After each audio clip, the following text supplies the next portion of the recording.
Well, hey, everybody. Welcome back from the holiday breaks. Another one of our campaigns going live on Twitch to share this fun, wonderful game that we love to play.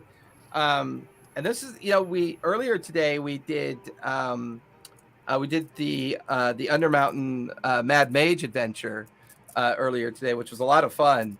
That group is just goofy. That is the most goofiest group I've ever run before. This one, once again, has a really fun blend because both Tally and Winter are relatively new to the game, but yet I've got both Eric and Kurt that have got a lot of experience with it. Alexa, you're kind of in between there, right? You've got some, but probably mostly through your boyfriend who plays a lot, right? And he does play a little, yeah. Yeah, and he's got you roped into it. So, yeah, so it's kind of fun. And I'm a professional storyteller. I do this partially as for a living. This is game number 8 of my week, right? So Monday is game 1, Tuesday is game 2, Wednesday is game 3 and 4, Friday's game 5, Saturday's 6, and then Sunday 7, 8. So I'm currently running 8 of these wonderful campaigns, all of which are homebrew. And in this one, I finally got an opportunity to toy with the Shattered Isles. There's not a lot of content out there on the Shattered Isles, so I wrote this as a homebrew related to the Shattered Isles, as well as an opportunity for me to kind of like dabble in a part of the Exandrian world that there's just really not a lot of history or lore on. And this is all being based out of Nicodranas. The team met in Nicodranas. They eventually traveled in the direction of the Shattered Isles. And what I'm going to do in a few weeks is I'll have an intro that'll bring everybody up to where we currently are, even though this is our first episode on our Twitch channel. This is actually our 23rd session. We've been together almost half a year already, folks. Almost half a year. If you take in breaks into consideration, I mean, it kind of feels like half a year. We took the holidays off for Christmas and New Year's, and it's definitely been interesting. So with that, Kurt, we'll start with you. Why don't you go ahead and introduce us to Earthen, and then we'll move on to Spot after that. Yeah. So I play Earthen Yonwood. He's a bard, but not that kind of bard.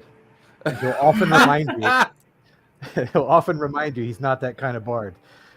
He was kind of orphaned early in his life when the Dundalian Empire was expanding. They expanded into his former village. He was kind of absorbed into the Empire. Tried to move up and worm his way through up there. Got politically active. May or may not have incited a rebellion and is now on the run from the Empire, while his wife and 2 children are hidden away somewhere within the Empire with allies. So he's on a quest to find a place where he can reunite with his family, safe away from those stretching fingers of the Empire. Nice. With that, Eric, go ahead and introduce your character for us. All right. I'm playing a common named Spot. They are a Tabaxian monk their backstory is basically they're a somewhat not very reformed thief. Current Not a very reformed thief. I don't know if that's a true definition of anybody. A master thief. Stole your stuff. But their thing is they're kind of they tend to bounce around from one thing to another, just kind of getting involved in whatever seems fun at the time. They're kind of running away from responsibilities of some stuff that they did back in their home village when they were essentially a teenager. One of their buddies got named because of some dumb stuff they did. So they're kind of running away from that, growing as a person, kind of becoming more of an adult, leaving the thief behind, being more of a monkish sort of person. But it's not going super smoothly. They are essentially they are a 6 foot tall cat, and that's pretty much how I play them. That's great. Winter, one of my more new players. Tell us about your character. So my character is an Eldarin. I really hope I'm saying that right. I never know how to say it. Eldarin, I believe it is, right? Isn't it? Eladrin? Eladrin. The A is not silent. The A is not silent, I assure you.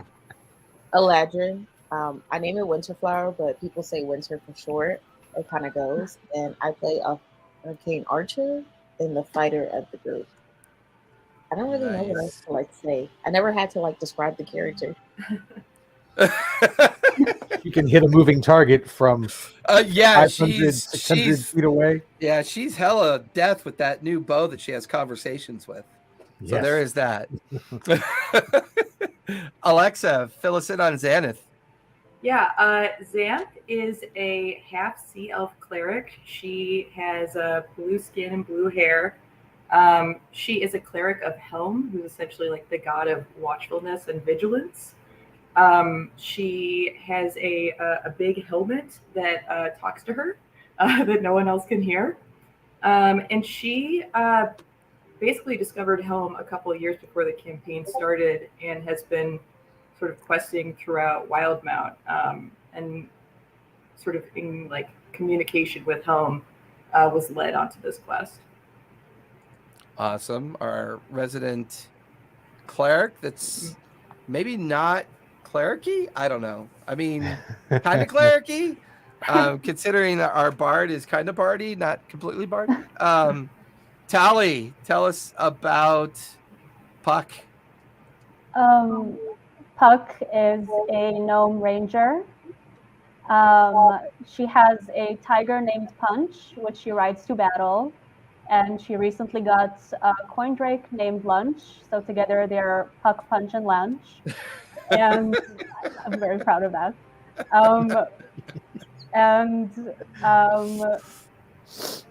She was adopted by a ranger, by a group of rangers in their guild, but they were all mostly half orcs and rowdy and generally just kind of stepped on her. So she has a bit of a chip on her shoulder, and she really likes her tiger. So with that, where we last left off, the team had... Well, we're going to go back a ways because we took a long break, right? We had Christmas, we had New Year's, so it's been almost 3 weeks.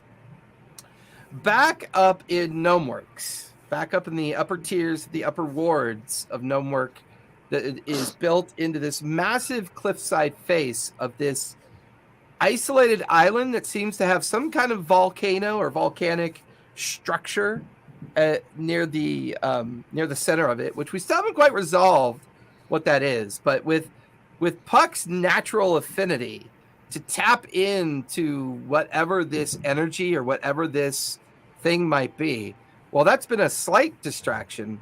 We've begun to realize that there are other things going on in this island that have something to do with this family that runs a particular organization, which if I had my notes up, I could, give you, and if I was on the right, tab and all that fun stuff, and the Wanderman. Yeah, the Wanderman Assembly. As the team had been recruited by the Wanderman Assembly to find what was believed to possibly be the last surviving heir that would maybe be located somewhere out amongst the Shattered Isles. The team booked passage via the Martinet and began to discover a great deal about the Martinet and her crew and her ship. More importantly, more mystery than answers, if anything else. There they found somebody trapped in a stasis box designed to prevent what they thought at the time was a magical incursion to happen upon this person. Well, by the time they made it to Gnomeworks, they had successfully recruited, or at least got help from the Dwell.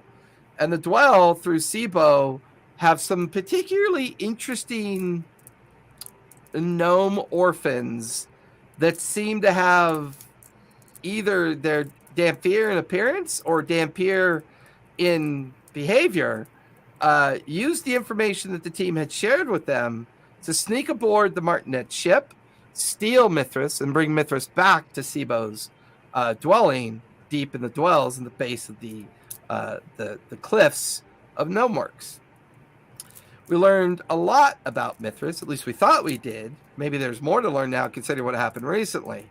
We also learned that a indigenous group of lizard folk reside at the very center of the volcano, as both the Dampier gnomes that were keeping an eye on those while stealing Mithras from the captain, had an interesting conversation with both Puck and Xanath while they were kind of exploring the inner workings of the Dwell.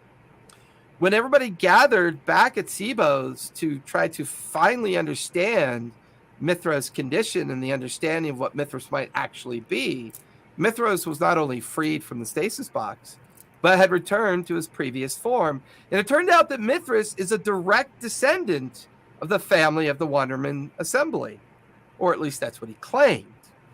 However, as the team began to leave Sebos, or they had heard some kind of activity in the streets outside of Sebos' dwelling, they noticed an undead T-Rex rampaging through the Dwell. They engaged and countered the creature, and during this time of distraction, Mithras was able to, well, we also know that his name's not really Mithras, as he claims his name to be Devon. And Devon had made his opportunity to not only go invisible, but while Puck was isolated after defeating the T-Rex, and the others were looking for Devon or trying to find some idea of where he was, Puck had gone her own direction to do this. And she felt a very sharp pain in her back. And the last thing she remembered was the visage of Devon staring down at her after bringing the blade down yet again into her torso. And yes, my lord, for you, I will do this. With that, Puck's descended into darkness. Puck, where is Punch right now, would you say? We got separated a little bit in battle, but I think we were going towards each other at the time. Okay, that's fair. Where's everybody else right now? Because I believe everyone's trying to find Devon. Yeah, I've been back in Sebos. Yeah, we were back at Sebos trying to. Where did he go? So I'll say, did you all end up going back into Sebos and are looking for him, or are some of you still out in the streets? I think Xanth and I went to Sebos. Okay. I don't remember. Is Puck invisible right now? No, she is not. Okay. No, he. He is invisible. He was invisible. Yeah. Okay. Yeah, he was invisible except for when he struck Puck. He became visible once he attacked her. Yep. But I think Winter was still in the building because she fell through the floor. Yeah, she had I don't know if she got back out yet. Yeah, she'd fallen through the roof. Or the roof, yeah. And then crawled back up onto the rooftop. I would say at this point, Earthen and Xanath are inside Sebos. With Winter, you're in the first floor of the building that you had fallen through, or the second floor of the building that you had fallen through. Spot, where would you be at this point? Honestly, I don't remember. My last memory of that is just fighting the T-Rex, and like I said in the Discord chat, I don't have my notes from the last time, so okay. I think I'm just on the road with the other guys. I'll say that you're also in Sebos then. That you're in Sebos with Earthen and Xanath, and that's where the three of you discover that Devon is missing. Mm-hmm. Sebos fine. She's a little bit I don't know where he went. He was just here. Her ring was missing. We found her ring was missing. Oh, the that's ring right. Of, invisibility. My ring is missing as well. You watch as she reaches over into a drawer. She pulls open a drawer. She grabs something out of the inside of the drawer. She puts it around her neck. She begins to hold on to it, and you watch as her eyes go kind of like blank as she goes into like a 10-minute ritual. So you guys have about 10 minutes to sort out what you want to do next. Did we hear Puck scream or anything? Do we know that she got... You have no idea where she is. She's currently not in Sebos. Yeah. And there's been no sign of her as far as you can tell. We seem to be missing a menagerie as well. Yeah, she comes with a lot of pets. This is true. I can cast Locate Creature to try and find Devon since we don't know anything is wrong with Puck. That will tell me where he is if he's within 1,000 feet of me. Are you ritual casting or just casting it? It seems time sensitive, so I'm just going to cast it. Okay. And what's the maximum range? 1,000 feet? 1,000 feet. You close your eyes, you invoke it, you hold on to your holy focus, you invoke the spell, and in your mind's eye, you expand out about 1,000 feet. Just no pulse, no return, no sense that he's nearby. There's no sense he's within 1,000 feet at this point. Now, how long does it last for? It lasts for an hour. It's concentration, so I think I would go running outside and see it. And wander about with it. Yeah. Good point. So at this point, Earthen and Spot, you watch Xanath head out the door. Winter, you're in the second floor of a private residence. The roof above you is hollowed out and open. You can hear kind of the recovering chaos of the streets outside. What would you like to do?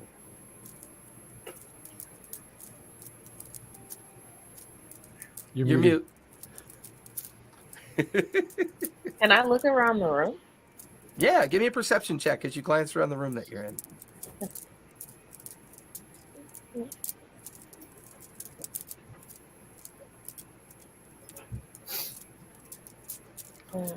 It's a 7. 7. Yeah, you're looking around. I mean, there's a bed, dresser drawer. The bed's smashed after you've fallen through and landed on it. So the bed's got some damage to it. The roof is exposed. I'll say one thing. To your left, you can see a cracked and blown out window that looks down on the street where the remains of the T-Rex currently lie in the middle of the street. And then, of course, there's a doorway open that looks like it leads to a stairwell that goes down. Can I just jump out the window? Yeah, you head over to the window, looking out. Give me another perception check with advantage because you're higher up this time. And you can see crowds of the gnome population that live in the dwell kind of gathering around this site.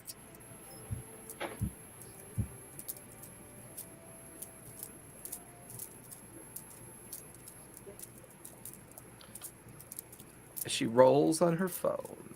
I'm going to send her dice is what I'm going to do. It's a 22. 22, nice. Pretty good roll. So looking down, you can see a crowd of gnomes beginning to gather around the gradual desiccating form of the undead T-Rex. Some of the gnomes appear to be at least one or two of the Dampier that are purposely keeping the gnomes away from the site. It's just kind of that frantic crowd. The thing that catches your eye is you can see Punch, over by a gnome who looks unconscious on the ground, and there's like a pool of blood growing underneath the gnome, and the gnome looks a lot like Puck. Okay, yeah, so I'm just going to jump out the window and run over there. Okay, give me acrobatics check as you do that. Make sure you don't, land on your head. 15. 15. So you leap out the window, land, and go running over. At first, Punch growls at you, but then recognizes you as you come over to the unconscious form of Puck. Give me a medicine check as you stare at her. It's a 13.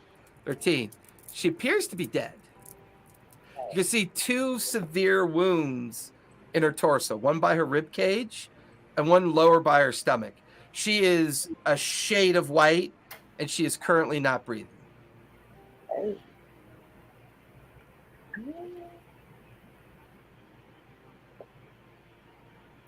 I'm trying to see if I can use this, but it probably won't work.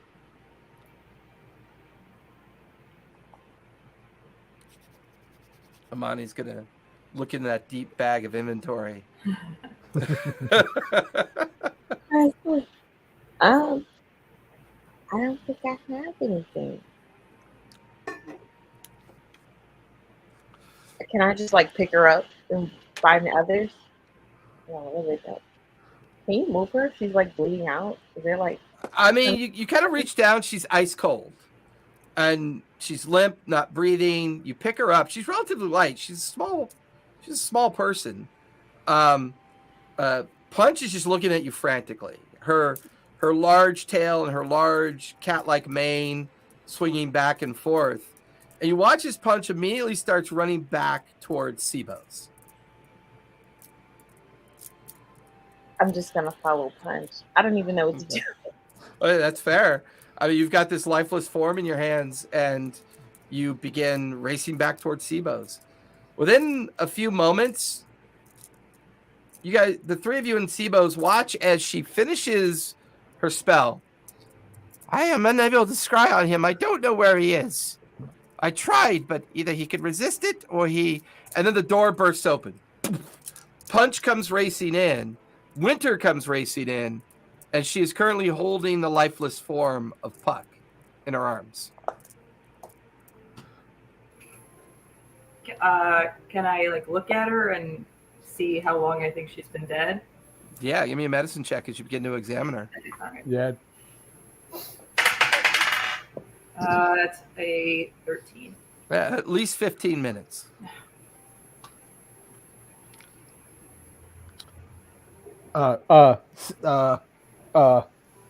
Caliban. Caliban, where are you? No sign. Crap. Sibo, where's Caliban normally? Or any of those guys? No, I don't know. They come and go at their leisure. They don't work for me. I mean, they're weird enough just hanging around, let alone I don't usually want them around me all the time. What is wrong with your... Oh my, she looks dead. I'm gonna like run out on the street and just look and see if I can see any of the Dampier looking gnomes. You give me a perception check. I would say Winter would have told you she saw a couple of them over by the undead T-Rex. It's 25. Looking around, you do see one of the Dampier gnomes coming around the bend over where the remains of the battle had taken place. It's not Caliban, though. Doesn't look like her. It looks like someone else. This one's more of an extremely young male gnome, but it has that same kind of like dark and gloomy appearance about them. I'm gonna like beeline for that guy. Okay. You head over to him. He looks at you coming. Is there something you need? Yes. Where's Caliban? I need Caliban now at Seabo's. Now. I believe Caliban had gone up to the wards to look for something. Oh. I think to go and retrieve someone from one of the oh shit, that's right. From the temple. Oh man. Oh, shit. Who among you is the best healer that you know or in this area? We do not practice those arts. We acquire potions for the others. Me and my friends, we do not require healing. How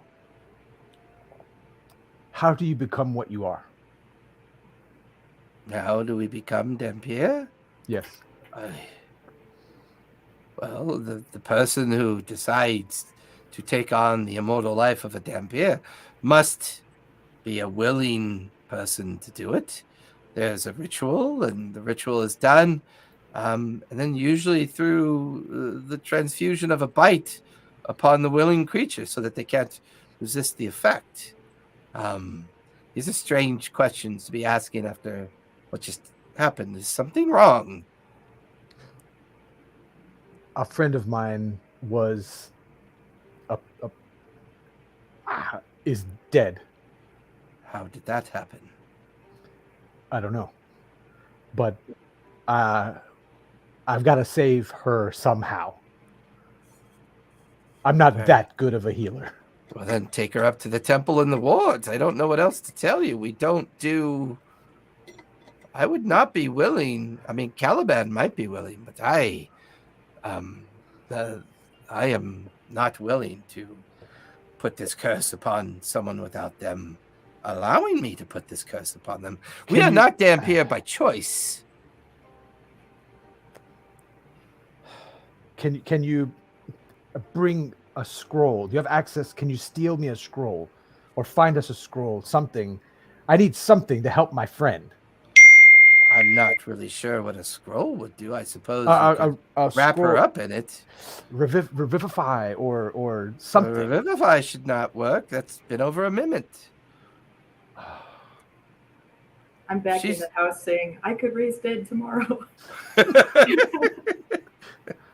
I'm gonna I'm gonna like kick dirt and turn around and just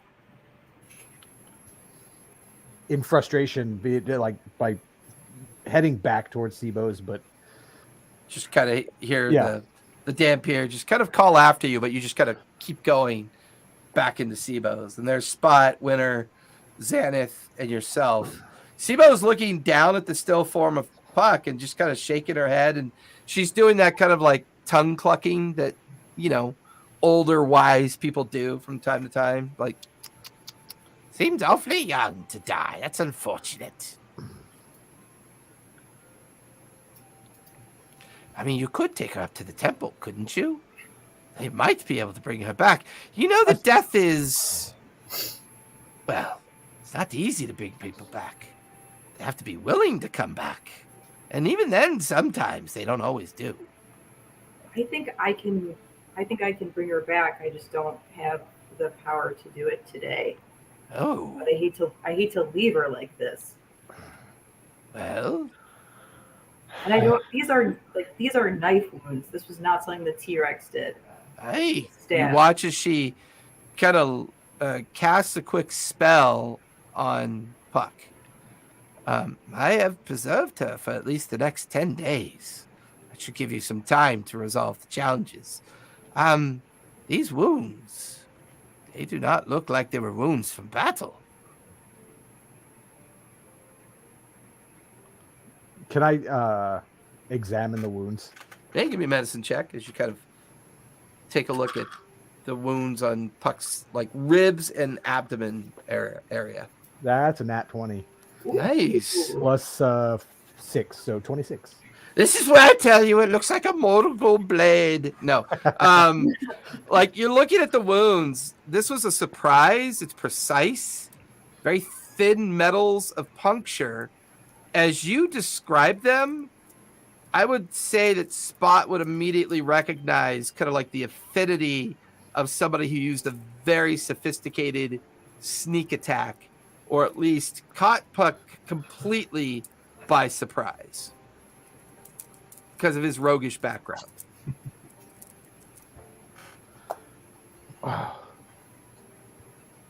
But how?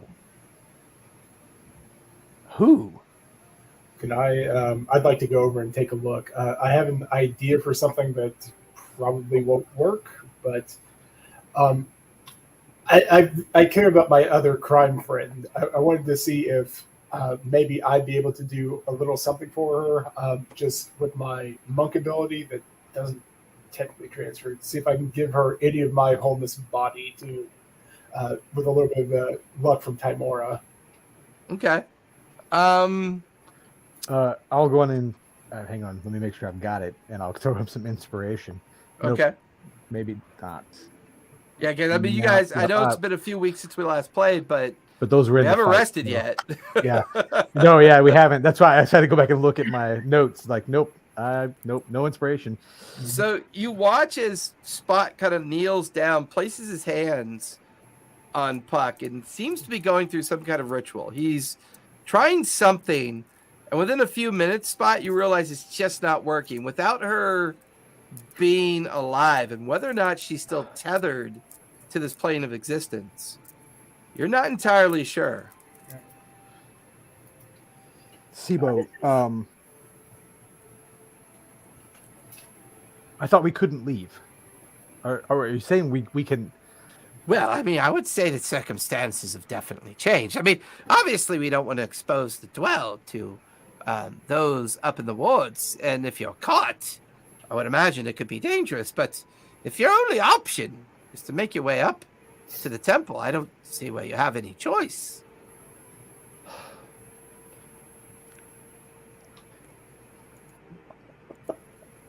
I'm like looking back at the rest of the group. Like, all right. I don't know what to do.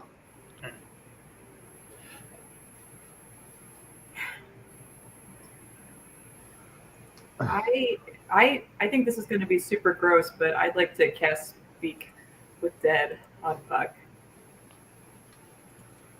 Oh, I've never. Oh. Can I do that? She didn't kill him, right? Or kill. Well, it's not really about that. It's just that she's technically expired. She's technically dead. Yeah. Right? Yeah. Yeah. I don't right. see. This may be the first time anyone's ever done it on another player character, but that I've seen in a long time. Are you insta casting it or ritually casting it? Can I ritually cast it? It looks like I have to just go ahead and cast it. I can't cast it as a ritual. Okay, that's fair. So I will cast Speak with Dead on Puck, which allows me to ask a Puck up to 5 questions. While you're thinking of those questions,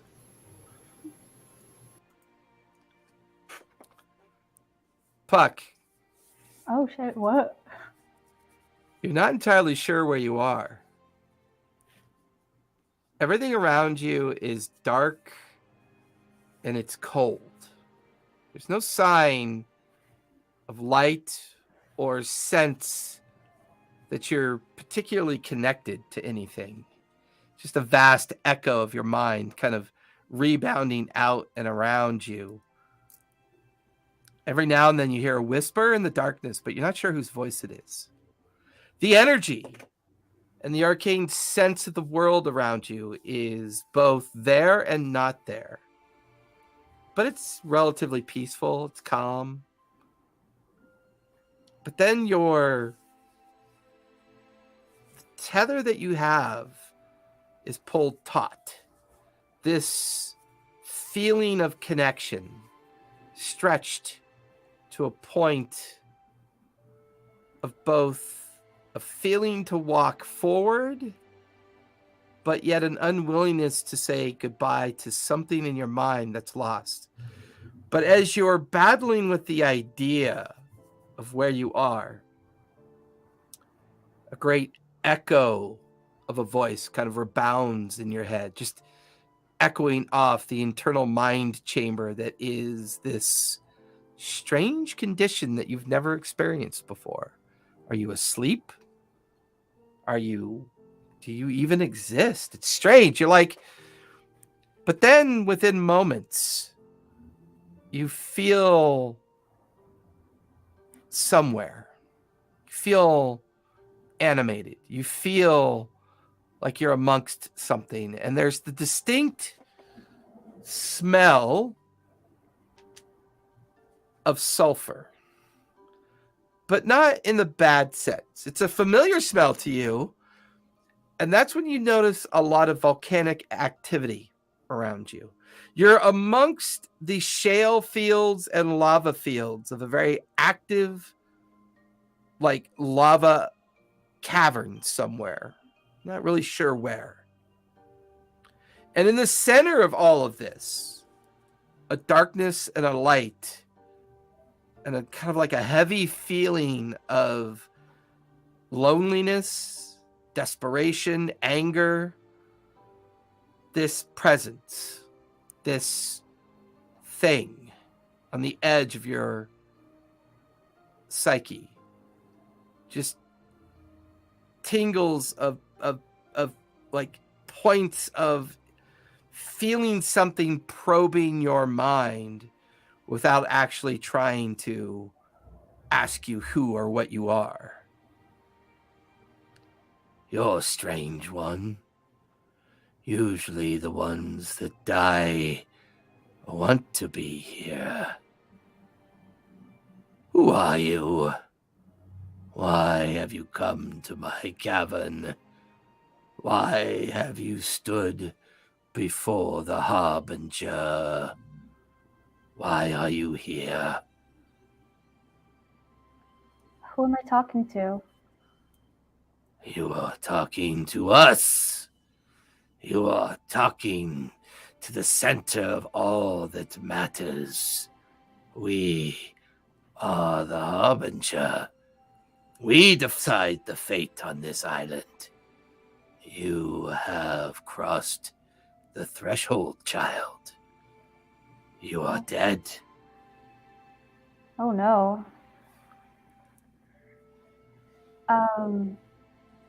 I was stabbed by a coward.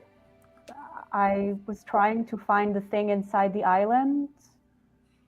The thing that created the undead.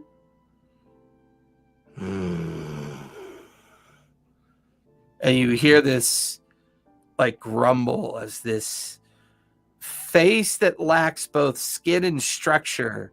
It's like an amorphous kind of like face that doesn't seem to be able to like hold form. And it arcs close into where you are, but takes up your visual perspective. Like a single eye is like the size of a large house. It's just this overwhelming face in front of you. Well, I would say you found it, child. Are you the one who sent the T-Rex to the gnome town? I don't believe it was I who did that. It was my people. Those that believe in the faith of what I offer them. They sent it to collect what I need. Although from time to time, things like you cross the threshold on their own. And I am hungry. And you have so much purpose here. Well, I'm not ready to go. And you are not going to take me. So this is, it doesn't matter. I'm gonna find those people who are doing those things. I'm gonna find what's going on with this volcano, and the people of this island will not be hurt by you, and I will complete my purpose here. So you can just leave me alone. It is your purpose to join me. I smell power on you. Even more importantly, I smell that you've touched something else of great power. Yes, you've seen Draxelhaven, haven't you? You've spoken with him. And the face the whole time is like circling you and prodding at you and like trying to tear into your mind, trying to figure out the secrets that you've layered, and now you've figured that this thing is nefarious. You're beginning to get more defensive against it as it continues to probe and probe. Give me a wisdom save, Puck. Ooh.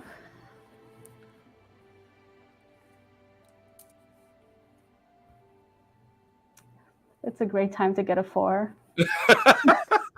You're just completely intrigued by what this thing is and what it's saying. You're part in fear of it, but the other part of you recognizes that you're seeing this thing for the first time. This thing that has dwelt in the center of this island, both its purpose and its intent unknown to you. Whether it consumes souls or not, you linger a little longer to listen to it speak to you and probe your mind, scoop out memories. The beacon, the Draxelhaven, the relic of the old world, deep in the veil of the fog of the shattered isles, the teeth of the old world you've went to go to.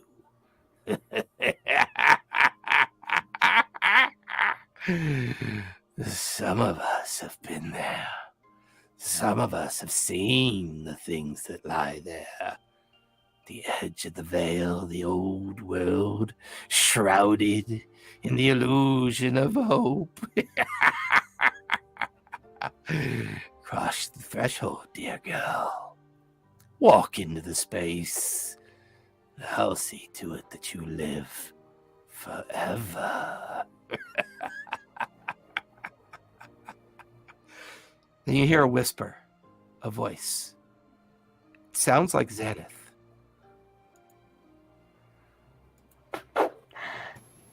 Help! Xanath, your spell executes. You watch as a kind of disembodied appearing Puck. Her eyes roll open, but they're rolled back up into her head, so it's just the whites of her eyes. Her mouth hangs open. Like air escapes it for the first time since she perished. Puck, your dead form is pulled out from wherever that nexus was that you were, where the Harbinger had you enraptured into that space.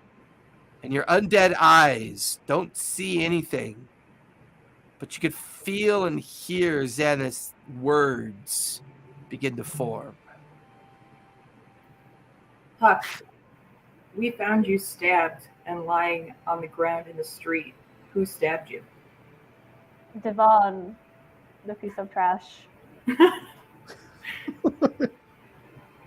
Why did he do it? Did he say anything to you? He works with a being inside the mountain, the Harbinger. Puck, we're going to bring you back.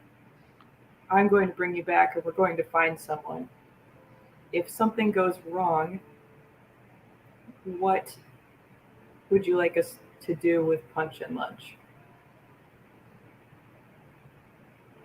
Take care of them and keep them fat and happy.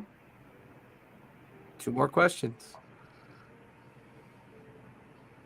Hey, Did you see? Oh, go ahead. I think you're the only one that can talk to her. You Correct. can hear it though. I think, yeah. Everyone But- can hear her responding, but right now she's kind of like in that space with Puck's. Technically, Puck is undead right now at this point. She's in between the veil. If this doesn't work tomorrow, the little gnome vampire guy in the street seemed to think that it may be possible, but she would have to be willing to become like them. But she would have to be willing. Can we find that out from her? Puck, one way to bring you back would be to make you a Dampier gnome like the others that we've seen. Would you be willing, or would you prefer to pass? That's 2 questions. Would you be willing?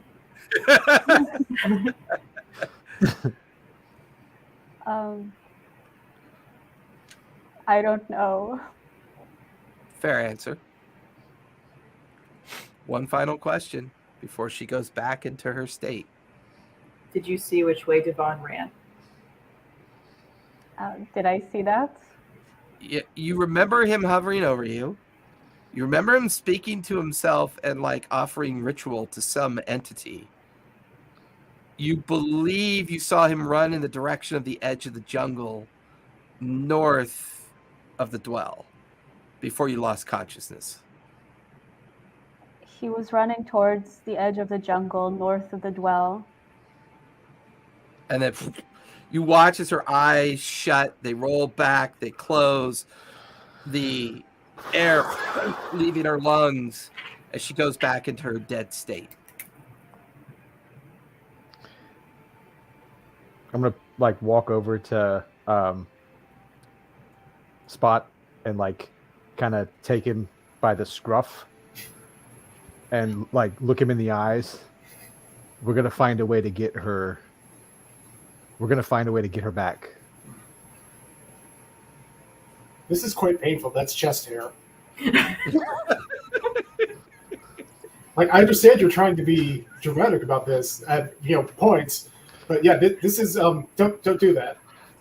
Cats. I'm just turn around and sit in the corner. I'm going to go take care of Punch, just kind of make sure that he's doing okay. Is that Punch behind you? Stupid mirror. Normally I mirror my stuff. I didn't this time, so yeah, I know how directions work. Hey, So Well, I don't mean to be rude, but if you're going to leave a dead gnome in my residence, can we at least move her over to like the couch over here, the my bed? Can we put her in? I mean, she's she's sanguinating all over my floor, and I'm not a fan of that. I'll walk over and pick her up. You owe me some clothes at 2, I believe, Sibo. And like I'll take Oh, her towards the you're worried the about bed. that now? You're a strange person. They're gonna be useful tomorrow. it's the whole time. It's been weird. I'm a cat. That just Hey, well, let me tend to your friend here, get her tethered up here and covered up, and make sure that she's preserved for the next 10 days. I'll get to work immediately on your enchantments on your clothing. Get that done. The 4 of you figure out what to do next. Don't want a dead gnome lying around my shop all day. you can give it a day. Okay, our friend is dead. Give me a persuasion check. All right. I'm not very persuasive. Sibo's only known you guys for 2 days. So. What did you get? That's an 11. 11. I mean, just look. Fine. I understand. She could stay here till you figure out what to do next. But I mean, we haven't had a busy time like this. Well, to be honest, it's never been like this since you people have arrived. So do me a favor. Keep your heads low and just let things calm down. And she just kind of storms off over to her enchanting station with all the different items that she can use, and she just kind of buries her head in her work for the next couple hours while you guys figure out what you want to do next. I forgot we sent Caliban after Mannheim. Yeah. And that really wasn't that long ago either. Yeah, well, a lot happened. A lot happened since then. Do we think Devon is running for the Martinet? He can't be.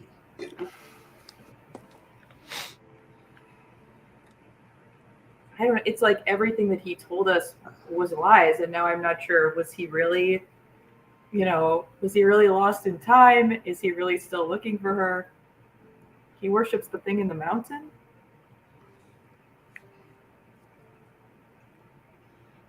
Does he? I mean, the Harbinger. We gotta find something out about the Harbinger. Somebody around here has to know something about that. That's what she said, right? The Harbinger. The Harbinger. Did she say that? I can't remember. Mm-hmm. Yeah. The lizard folk worship the Harbinger.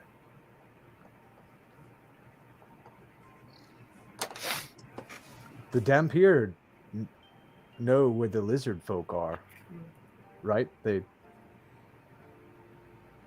they say that?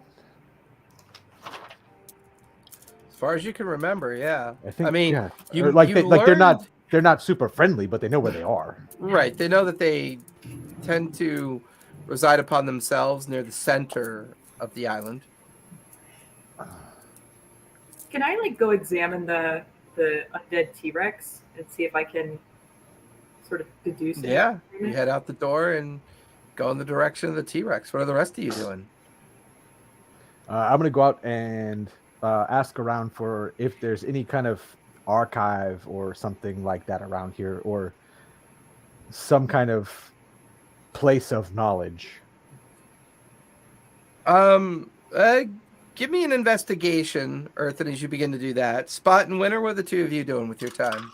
I'm going to talk to Sibo and just see if there's any religious houses here. I know we just came in from the marketplace district, but I don't recall anything about things like that. Okay, so you're going to have a chat with Sibo. Winter, anything you want to do while all this is going on? And you're muted. I kind of want to walk around and talk to the bow to see if the bow knows anything. looking around. Talk to who?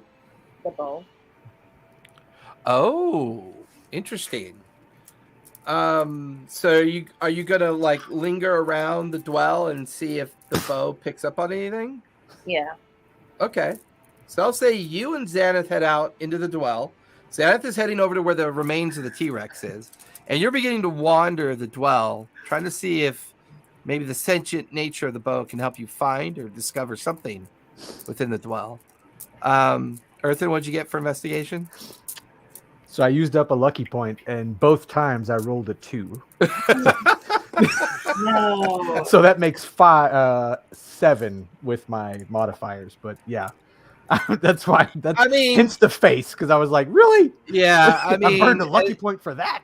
Yeah, you watch as Winter and Xanath leave, and then that takes you outside as well, right? Because you're trying to find something that would have some kind of repositive information. Right, I mean, I assume it's not a library, but something like that. Yeah. I would say that you and Winter are walking together because really you notice that she seems to be just almost like in some kind of like communing with her bow, like almost like she seems to be soothe talking it, trying to get information from it. And you begin to look around, and as you're like looking around with that investigation, unfortunately, the dwell is not a pleasant place. The dwell exists because these people are survivors and they're surviving. Like everything here is cottage industry and based on them living off the refuse and detritus of the wards up above in the cliffs that exist like 1,000 feet up in, Gnomework itself. So there's not a lot of infrastructure here. There's not a lot of options here. You don't really come across anything that really strikes as an opportunity. Winter, give me a charisma check, please, as you're trying your best to commune with the bow and see if it offers any insights to you.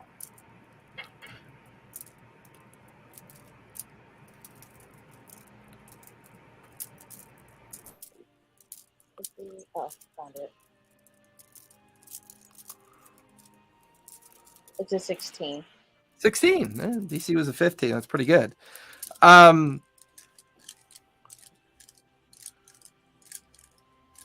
bow's voice kind of like chimes up in your head. It recognizes your desperation and could pick up on the emotion with Puck's passing. Well, I have to tell you, I've been to wild islands before. Never anything quite this wild that you're in. But I usually find that if you're in wild places like this, there are usually shamans that might exist on the fringe of such places. Sometimes people even call them witches, perhaps. Or other names that might come to mind. But people like these gnomes living in hiding, not wanting to be sought out by those above. Perhaps a journey towards the edge of the jungle nearby might offer us up an alternative. I'm only speaking from experience. I could be completely wrong. I don't know, but I've been to wild islands before. It seems like this might be a possibility. Thank you. And I think I might just take you up on that offer. Do you tell anyone, or you just kind of like... I just kind of like sneak out the door. You're already out in the dwell, so you just kind of disappear toward the edges of the dwell and start looking around. Give me a survival check as you begin to do that.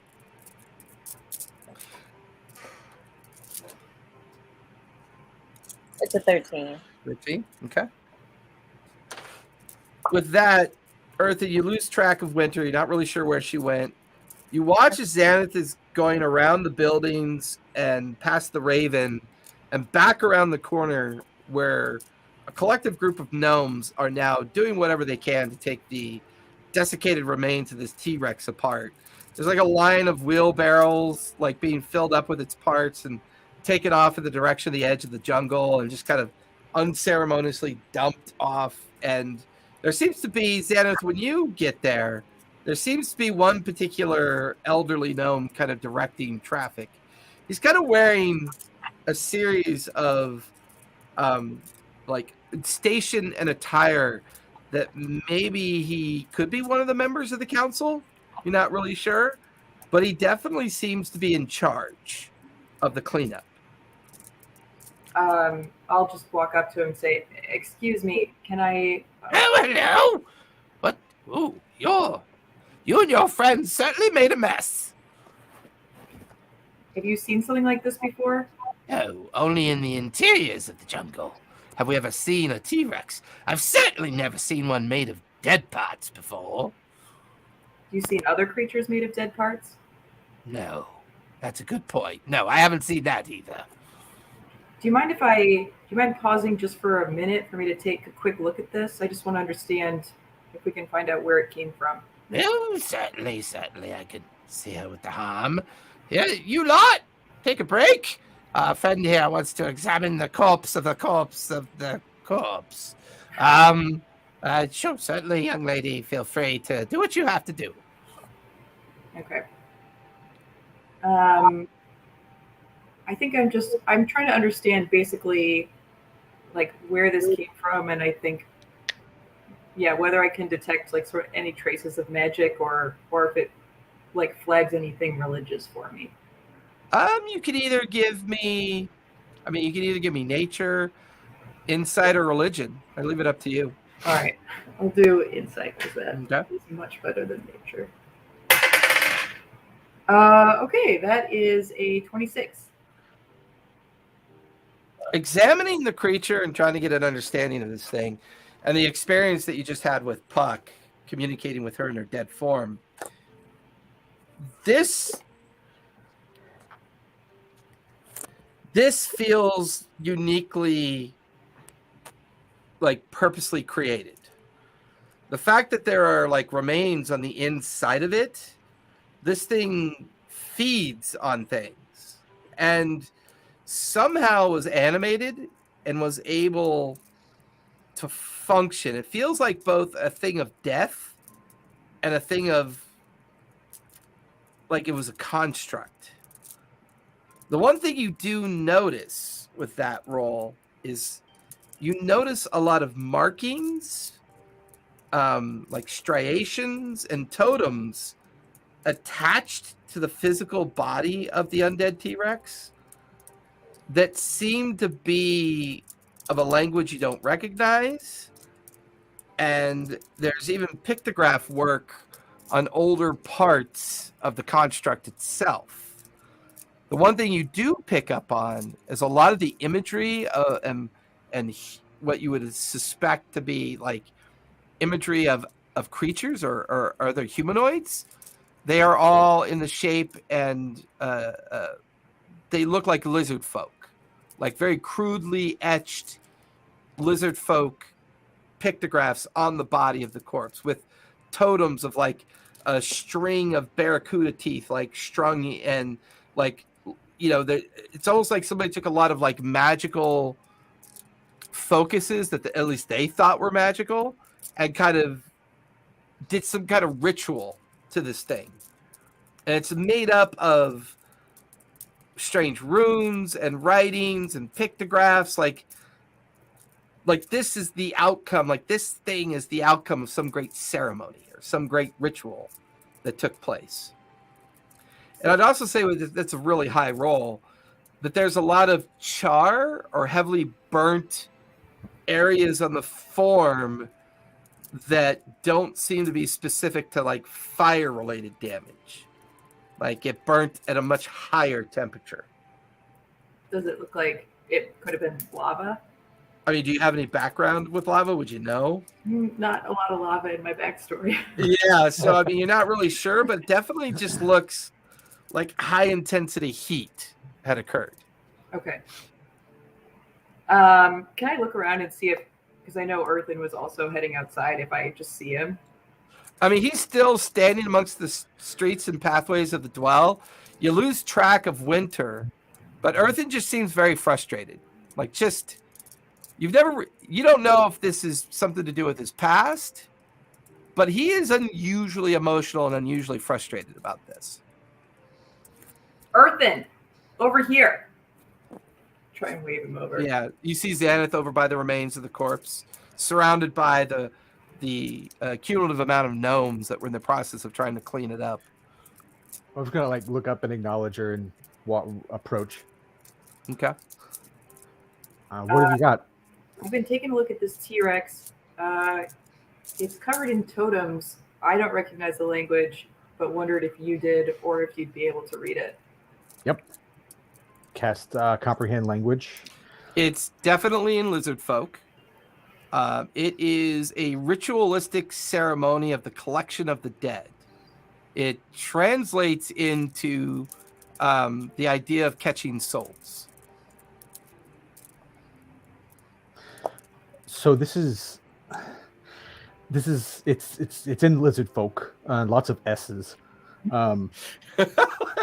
Yes, lots of S's. Because all of us lizard folk back with lots of S's. But it's some kind of a ritual of collection, like collection of the dead. Like, well, there's like, here's collection of the dead, and this thing here is what can I say, like soul catching, catcher of souls, soul catcher, something like that. I can't tell if it's a name, but that's the phrasing I'm getting, like soul catcher. That makes sense. The belly of this thing was filled with undead. Yeah. You made really good work with those, by the way. Thank you. Yeah, she did, didn't she? I was glad to not fight those. Damn clerics. It looks like all this imagery is lizard folk. I think you said the language is Yeah. lizard folk. I think Yeah. I no longer think we talk to lizard folk. I think they sent this thing. Why would the lizard folks? Why would the? I mean, So I don't there's- want to stereotype all lizard folk as being bad shamanistic things, but I learned something from that tabaxi, right?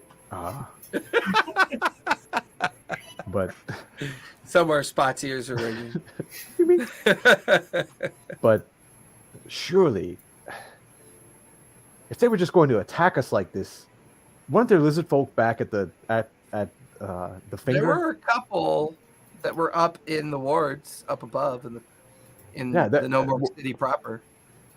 There were a couple of Actually- lizard folk at the finger that the night that everything kicked off and Spot got naked and all that.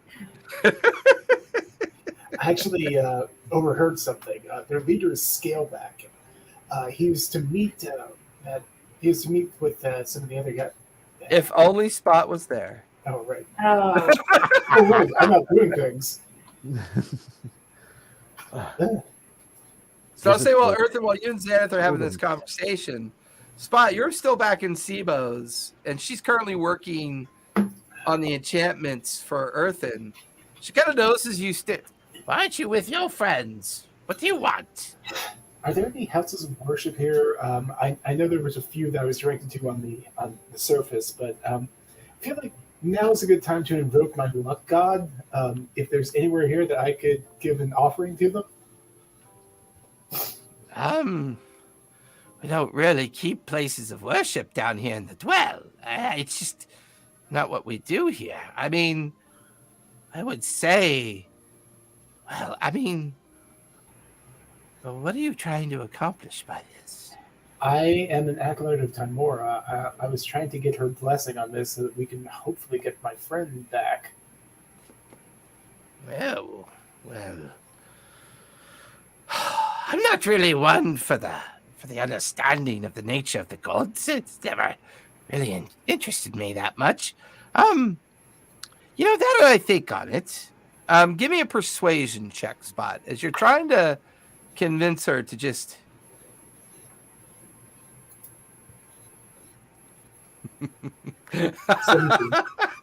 Game Master Vault. You might think Lizard Folk Cleric is saying a nice prayer. over the dead individual, but they're actually casting purify food and drink on the corpse. Oh my god, that's hysterical. That was a 17. 17. Either it was the frantic nature of what happened with Puck and what was going on. You're not really sure, but she suddenly is struck with an idea. She's like, well, I suppose you could go see the matron. Maybe she can help you. I don't know. She's kind of a batty old lady that lives on the outskirts of the dwells. Maybe she could have some insights. Like I said, I don't know of anybody that prays here or is involved in any kind of homage or understanding of things. I'm going to thank Sibo and go out, try to find Puck, try to grab him and explain in my kitty way what I'm trying to do and take him with. Okay, Punch kind of stares over at Puck's still form on the bed for a moment, but kind of picks up on the sense of urgency, the vibe, and immediately kind of trots over and kind of follows you out. So as you and Punch head out into the open area of the dwell, off to your left in the general direction that Sibo had described, where the outskirts of where this matron might be, you're watching as Winter is kind of heading in that general direction. And you can tell she's kind of like at the edge of where the jungle meets the edge of the dwell.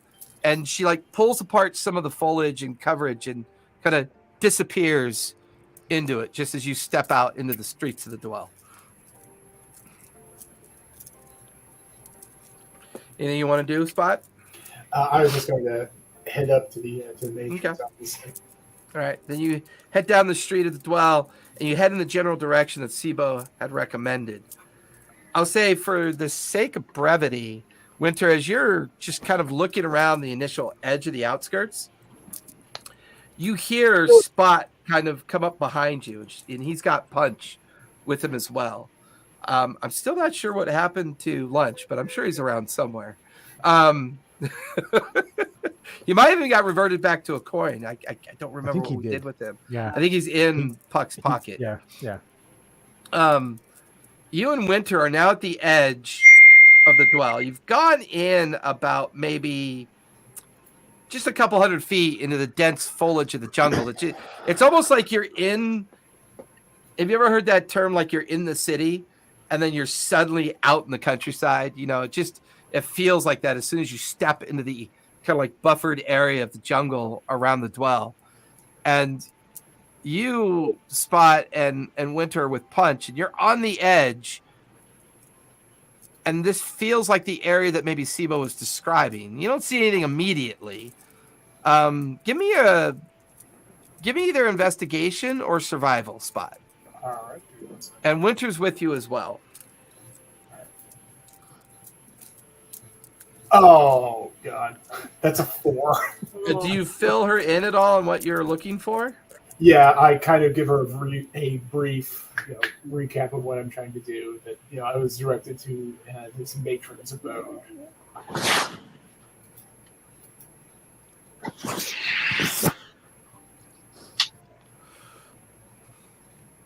So what are you two doing? You're on the edge. Gonna see if I can find out something a little bit more there because I did not do well on that.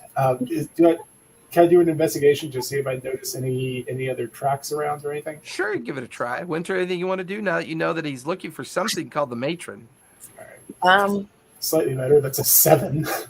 Can I also do an investigation to see if I also see anything out of the ordinary? You can do survival, investigation, either one of those two, depending on what you specialize in.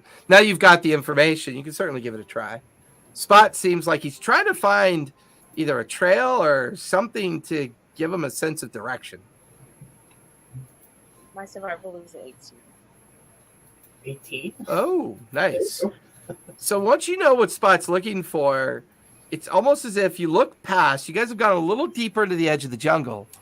There is a foot trail, almost like a game trail, like maybe where animals or maybe the gnomes come and go from the edge of the forest or of the jungle. And you immediately pick up on this and you point it out to Spot. And it looks like it goes somewhere. I'm going to kind of pat Punch's flank and just kind of continue down that trail. Okay. What are you doing, Winter? I am going to separate and see if I'm at the bottom or if I can still talk to my bow and look for witches. Just call back over my shoulder. Thanks. Yeah, you watch a Spot heads down the trail, and you begin to kind of commune with the bow again. Give me a charisma check as you try to establish that familiar connection with it.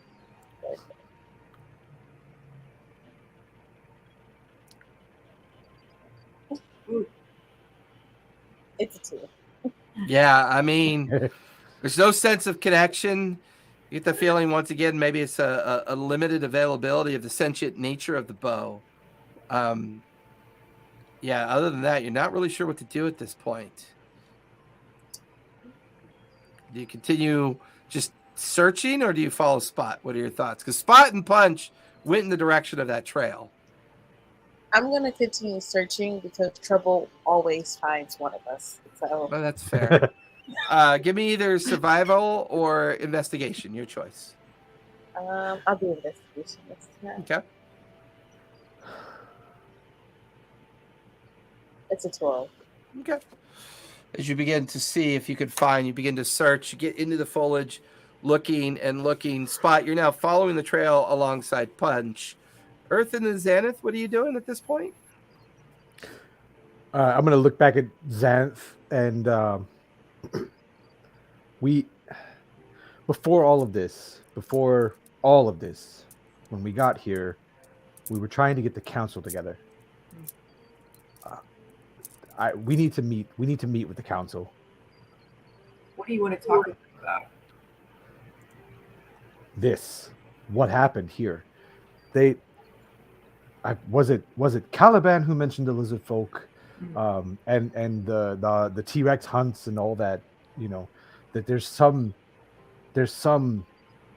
exchange maybe with the lizard folk, but surely at least the Dampier, if no one else, knows about the lizard folk here. But we just need information, guidance, direction.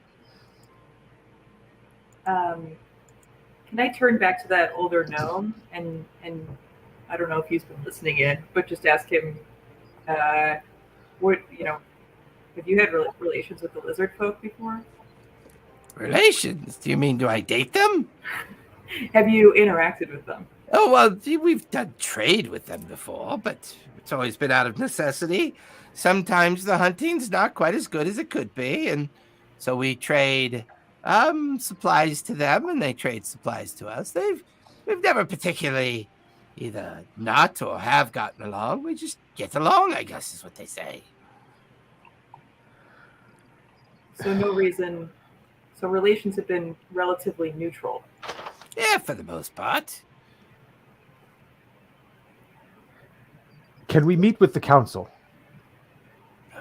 Considering Sibo's on the council, I'm on the council, and I'd have to go and see the third one is. I suppose we could do an informal meeting of the council over at the Raven if we had to. I believe a giant zombified, dead-ish T-Rex covered in lizard folk scrying and writing might warrant a council meeting. Well, I know. Well, by the way, my name's Ribbles. Nice to meet you, Ribbles. It's a pleasure to meet you as well. I would imagine I just need to seek out Luthra if she's available.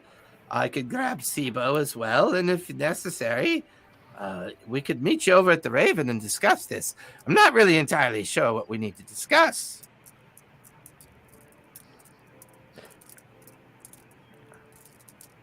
There are things going on in this place that I can't explain. I can't.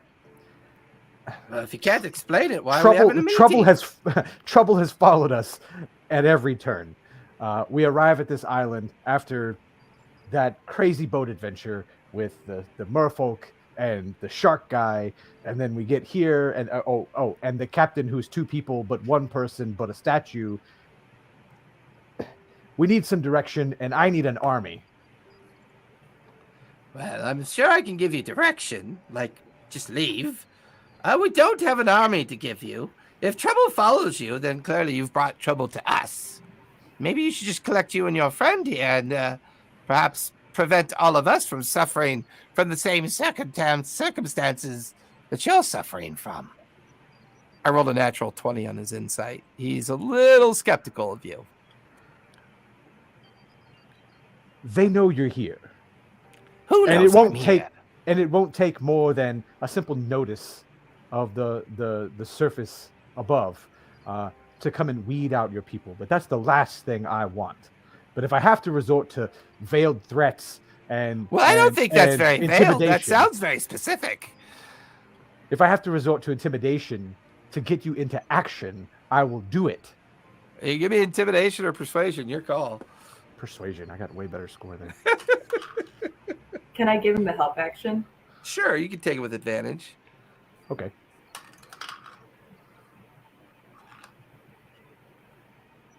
Ha! That's funny. I rolled a 6 on one and a 9 on the other. No, they're both just sixes. But I have a plus 10 to persuasion with my proficiency bonus added at half, so that's a 21. Okay. Well, sure. I guess we'll put together a meeting. You can state your case, and we could try to accomplish whatever it is you think you need to accomplish. But I'm not entirely sure what that is. Thank you, Master Ribbles. You can just call me Mr. Ribbles. That's perfectly fine. I'm not the master of anything. I think they, well, to be honest, I think they put me on the council because I'm just the oldest one here. Well, the old at least have knowledge, right? Sure, if you want to say that. Go, get the council, go. Very well, don't be so dismissive. You lot, get back to work. Get this carcass out of the middle of the dwells. Just gonna attract creatures that want to feed off of it. And he just kind of like directs them to finish up what they're doing and immediately heads back a different route of the dwell. Seems to go into a 2-story structure that looks to be one of the better structures within the dwell. It's still part of the natural environment as well. Of like an old fractured section of coral and cliff face that been turned into a 2-story structure that it kind of disappears into. So I've got a very quiet Puck today. Sorry, Puck. Unfortunately, I didn't realize that Xanath didn't have her raise the dead ability available. I got Spot and Flower trying to find the matron, and Earthen like I think Earthen is terrorizing the council. I'm not really sure on that, but at least a little information has been gleaned from the possible source of this creature. Let's go ahead and take our 5-minute break, and then we'll be back for the second half.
Mm.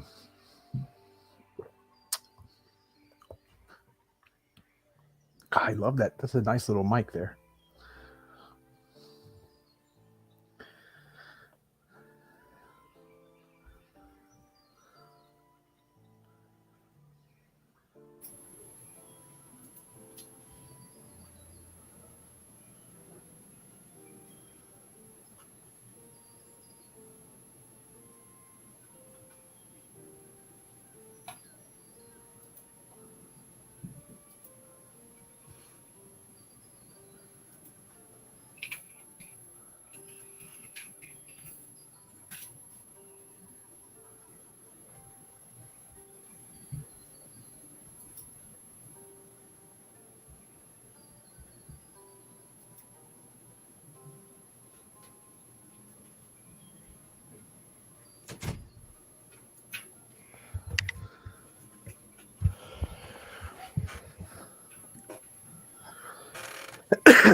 You have to remind me to tell Brian. You said Brian designed the microphone thing? Yeah, he did. He did. I have to remember that on Thursday. Oh, hey guys, let me ask you something real fast. This is just for my own edification. Right. I kind of ducked back and I didn't notice much difference. This is the complete maximum amount of light I can have. This is everything in this side of the condo. I'm gonna turn off the living room. I just don't know if there's any visible difference at all. So let me know real fast. Yeah. I mean, you're pretty pasty. Well, he took his headphones off. I'll say he's pretty pasty. So. he's yeah, he glows in the dark. Yeah. Nah, you're good. You glow in the dark, buddy. Can't hear me. You glow in the dark. You're good. Yeah, you're good. Don't put up a green screen because then we'd just see like your lips and your hair. No, that was like I didn't know if maybe it was a. Sorry, He'll become his own troll meme. or what's the orange in all the memes, right? With just the lips and the eyes. Yeah. It wasn't that. It was more kind of. I didn't know if maybe I was getting too much bleeding from back there because, like I said, this is the maximum. There's a light fixture right there. So I was like, this seems way darker than it should be. But all right, I'll go turn that down real fast. Well, there's only one thing bleeding in this game right now. Not anymore. Like, Puck's like, I'm out of here. Hell with this guy. Okay, we need to rest so somebody can bring her back. Yeah, we should just get in a quick 8-hour rest so we can But- so Tally can play. I just want to glean information off of the. If we get the council together, at some point, I need to reinvest in some Bluetooth headphones, but I always recommend, and I'll recommend it a million times, get yourself some hardwired headphones. Best thing in the world. I love these things here. But yeah, Mine are $20. Well, no, my old ones were $20. My new ones were 54. and they But light up. these are the same headphones that like a musician would use to record themselves. So it's got a feedback plug-in and a output plug-in with a feed loop plug-in on it as well, so that I can hear you guys as if you were to hear me. That way I can modulate without getting up into the microphone and doing the whole, welcome to Jazz 101 FM in Southern California, where here we drink a lot of beer, wine, and whiskey, and we don't know how to play good music anymore. I didn't realize everyone was wearing headphones. Really? You think what Yeah. do you think I'm Lobo from Star Wars? I mean, come on, Lobot. You know, I didn't like look down and be like, "Oh, headphones." They definitely help. It helps kill all the background noise. I know Tally used to not use them, but ever since she started using them, I think it's been a lot easier on her microphone for sure. this is like literally the second time we use it. Is that webcam mic all right? Because I could try potentially. Yeah, the only time the webcam mic is a little funky is when you lean back, because then you're further away from it. That's the only time it's a little weird. It's an Okay. echo. But remember, it's all about your Remember, be comfortable while you play. Yeah.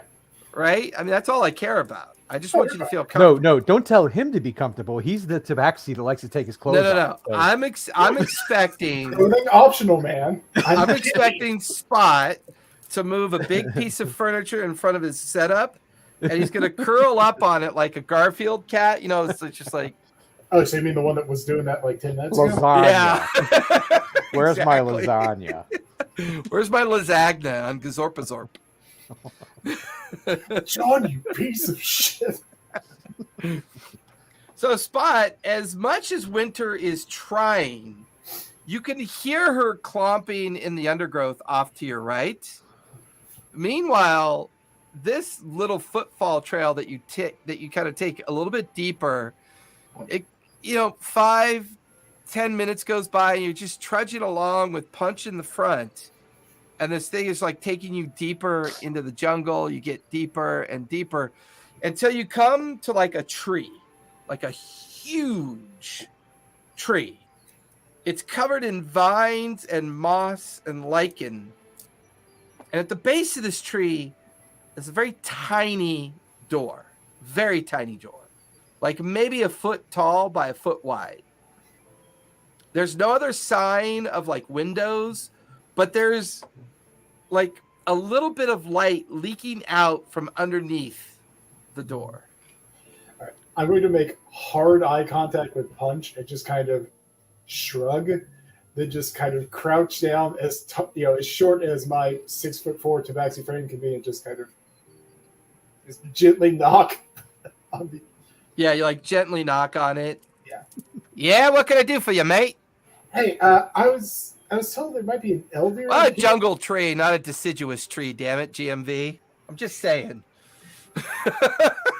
A jungle tree. Okay. A tree of the jungle. I was told that there might be an elder that resides around these parts that might be able to help me with something. Well, I don't know, mate. I mean, I don't exactly go around telling people to, they're old. I mean, I imagine I could help you out if you need. Who are you? Hey, I'm Spot. I don't know if you caught on to this. I'm not a gnome. I don't really know these parts. Well, I haven't opened the door yet. I'm assuming you're trying to eat me, mate. That's racist, but okay. Well, I No, don't even know what you are. I'm Tabaxi. Oh. The Yeah. door opens. There's a click. The little tiny 1 foot door opens. And this little, like, 20-inch tall mouse folk kind of like comes crawling out of the opening of this massive I'm going to like jungle jump. tree. Punch kind of like looks past your like leg and looks at it.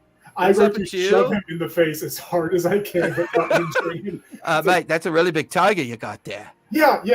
They, our gnome friend did not mention that you were a mouse folk, or I would have maybe not brought the non-sentient cat with me. But I was told I might be able to seek your wisdom with this. I'm trying to commune with my goddess Timora just to see if I can get her blessing on this. One of our friends just died, and we're trying to. Oh, one of your friends died? Yeah. Did you kill him? No, why did I kill my friend? Oh, I don't know. Friends kill each other all the time, I think, mate. It's just the way it goes.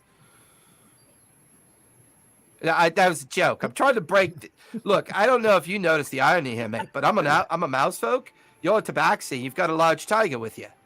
Yep, I got There's that. nothing funny about that, is there? This is a normal day for you, mate. Yeah. I mean, to be fair, like objectively, this is probably pretty hilarious from the outside. Well, let me get my kit. He kind of like disappears. Oh, by the way, my name's Matron. Sometimes they call me the matron.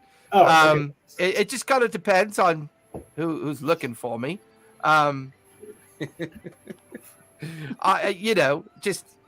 Anyways. So do you need the help, or does your friend need the help, or who needs the help?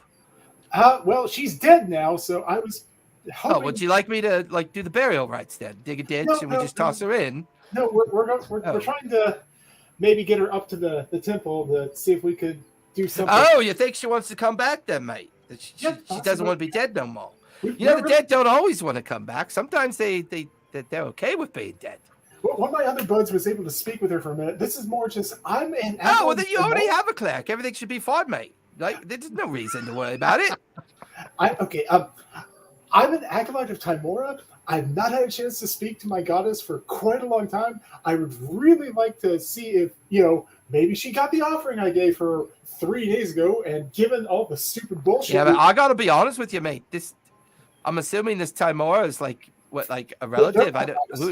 I don't know who Timora is, to be honest with you. They're a goddess of good fortune. They're not really species specific. The fact that she doesn't have a temple down here, I mean, I can see it, the underhive, but that seems like. So you believe in a goddess of good fortune? Yes. You're in the middle of the dwells. Yes. Your friend is dead. Uh-huh. And you don't really know what to do. Correct. Oh well, you practice a lot of religion, then you're doing well. I'm not the most religious man. I don't know if that's come through. Wait, you're a monk as well? Yes. Oh, did you not notice my spiky robes? I just assumed those were his pajamas, mate. They're brown. Who's brown pajamas? Well, I mean, you're also a creature with fur wearing clothes, so that's kind of weird too. Oh God, I know. People stare, and it's weird. Well, look, you just take me to your friend. Let's see if I can do anything about this. Oh, that's so great. Thank you so much. I'm just let me get my kit, and you watch as he goes back inside. He grabs like just a simple cloak, a little backpack, kind of like a messenger bag. You notice that he picks up a very small book of the Wild Mother, and then proceeds to kind of cast a spell, and he's now kind of like hovering 3 feet up in the air as he levitates alongside you.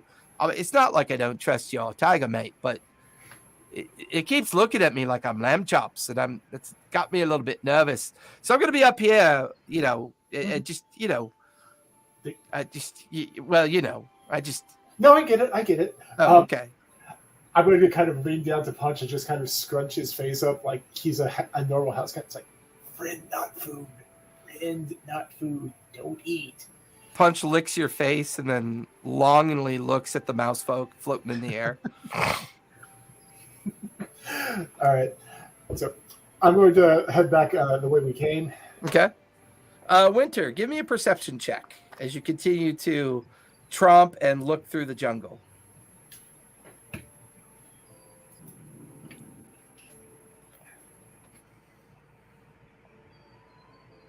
You're mute.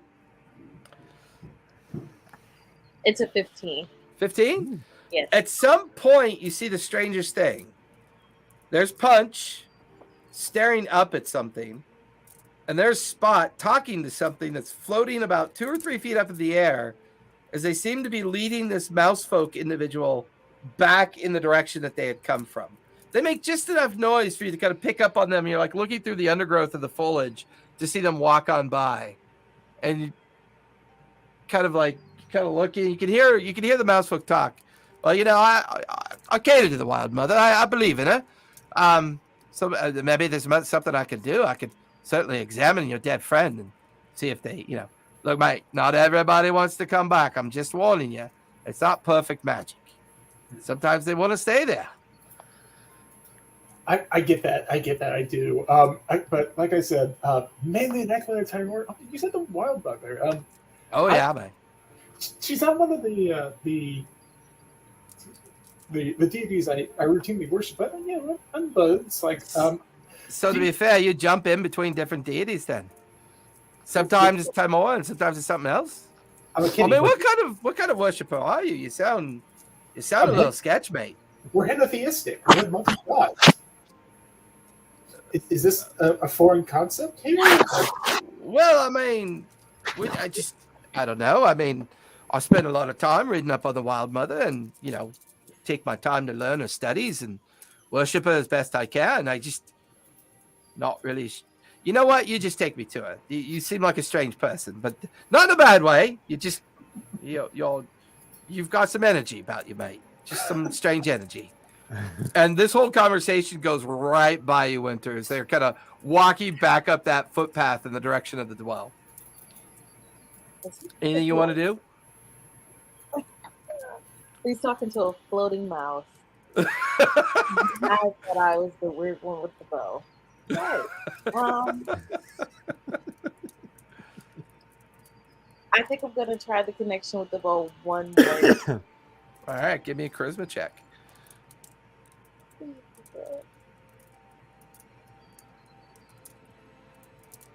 14. That's good enough for the bow to kind of give off a harmonic resonance. And you get the feeling what just went by you was maybe what the bow was talking about. Okay, then I'm going to slowly follow behind. Okay. Spot in the floating mouse. That's fair. So you kind of fall into line behind where they're walking up the trail, and then you begin to follow them back into the dwell. Earthen, what are you and Xanath doing at this point?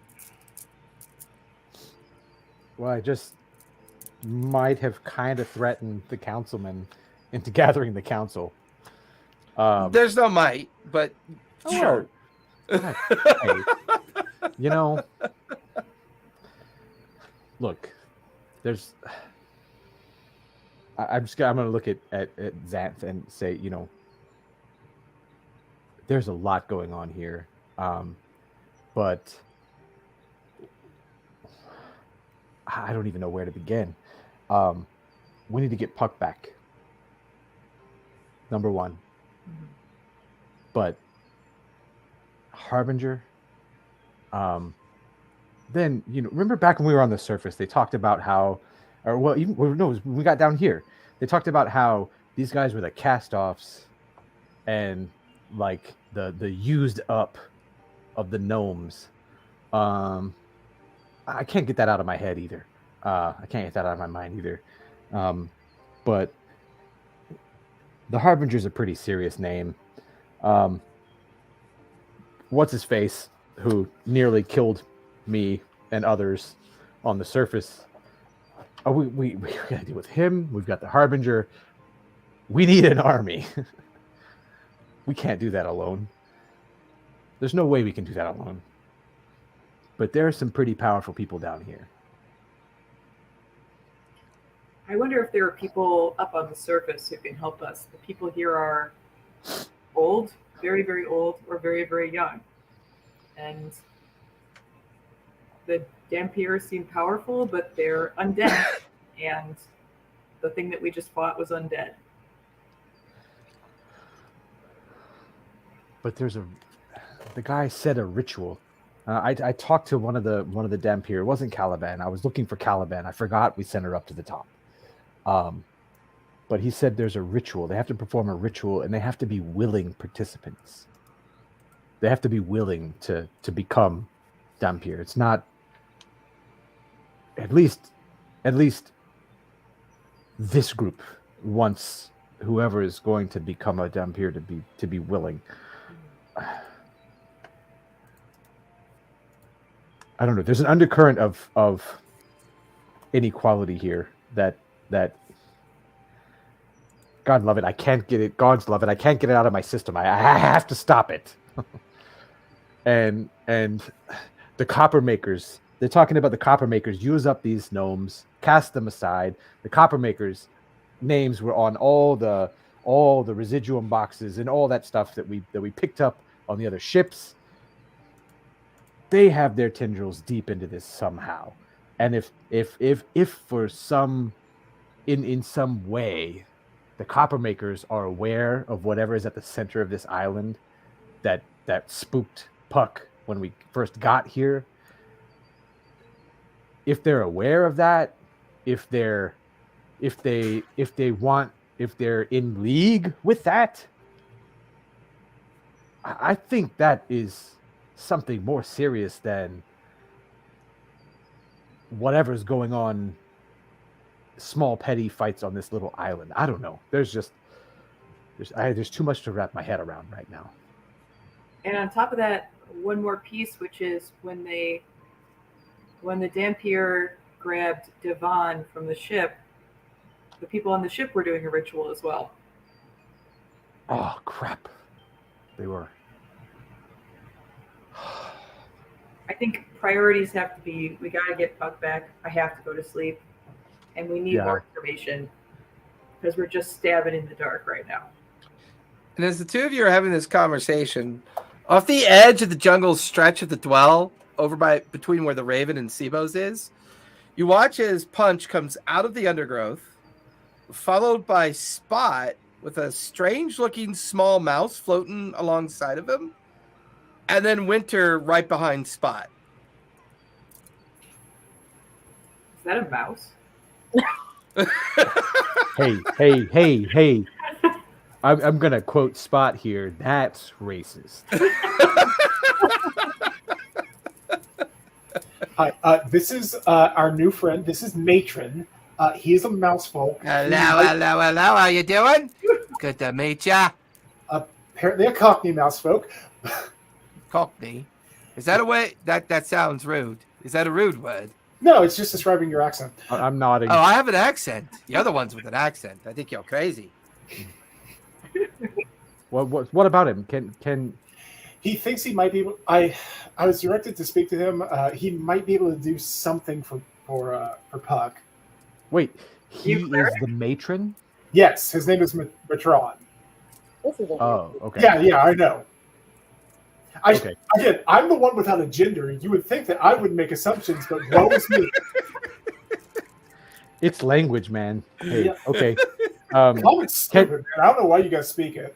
Are you saying can you raise the dead? Can you bring the dead back to Well, I living? can certainly try. Try. Well, they don't always come back, you see. Fair. It kind of depends on, are you all related to your dead friend, or are they family, or do they owe you money? She's my crime friend. They're a friend. We have a bond. We have her cat. Game Master Vault just called me out on my age, God damn it.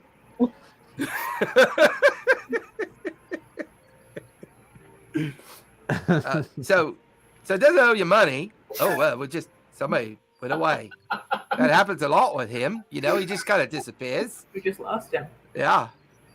Oh, he just practiced invisibility really quick there, and he's pretty good at it. Well, look, just take me to your dead friend. Let me take a look at him. Look at them and see their condition. Oh, hey, I recognize your patronage there. What's your name there, cleric? My name is Xanth. You may recognize me from the statue on the surface of the island. No, I never go up there. You're saying that they've dedicated a statue to you already, eh? So why don't you raise it then? Clearly you got power. I will. If you can't do it, I will do it. I'm exhausted today. I just need 8 hours to sleep, and I could do it. He doesn't know about the zombie Saurus Rex thing. Zombie Saurus Rex thing. Yeah. Are you sure you guys just didn't have a good night of day drinking and Like she point, I'm gonna accidentally point. died? I'm just gonna point to what's remaining of standing the right giant in front of dinosaur it. Oh, that's being removed from. yeah, that's a sight. Never seen that before. I don't think we had either. Oh, is that what killed your friend? No. Not really. No. It was a knife. Oh, well, knives kill people, not people. At least that's what my auntie used to tell me all the time, yeah? Can I roll a quick insight check on this guy? before Yeah, we go let for it. Yeah. mess with our friend? Oh, that is a 10. As far as you can tell, he seems perfectly honest with his assumptions, and he seems genuine. Seems like a cool guy. I think we should. Well, I didn't say that, but he seems genuine. He's a right. bit of an asshole. Look, matron, whatever. All Yeah. jokes aside, our friend is dead. We would like Well, that's that not to, funny. We would like that to be undone in whatever. No, not in whatever way possible. We want our friend returned to life. Well, yeah, like I said, I could give it a try. It's not always easy. Come on, let's go then. Let's go. What lead the way? I don't know where they are. I'm gonna grab him by the hand. He's floating, right? Yeah, he's levitating like at shoulder height for a 5-foot person. If someone was 5 feet, he'd be levitating like right at that height. I'm gonna try to snatch him and just walk like we're going into Sibo's. Right? Okay. I mean, I don't really need my handheld for this, but that's fine. It's faster than whatever you were doing here, and we kind of push through the doors and to where Puck is on the bed. So as you guys come into Sibo's place, Sibo is in the midst of working on your equipment, right? So she doesn't even notice you guys come in. She looks up for a moment, sees the mouse folk, and just shakes her head and kind of goes back to whatever she's doing. The four of you guide Matron over to the bed, and he looks, oh, that's unfortunate. She's been dead for a while then. Yeah, an hour or so, I guess. I'd say probably by now. Well, I mean, I could certainly give it a try. Give me a moment, would you? And he kind of floats down to her and lands on the ground. And begins I'm gonna whisper in his ear that tiger really wants her alive. Well, that's good. I'm imagining you want her alive too, yeah? I'm not hungry. Well, neither am I, so that's good for the tiger.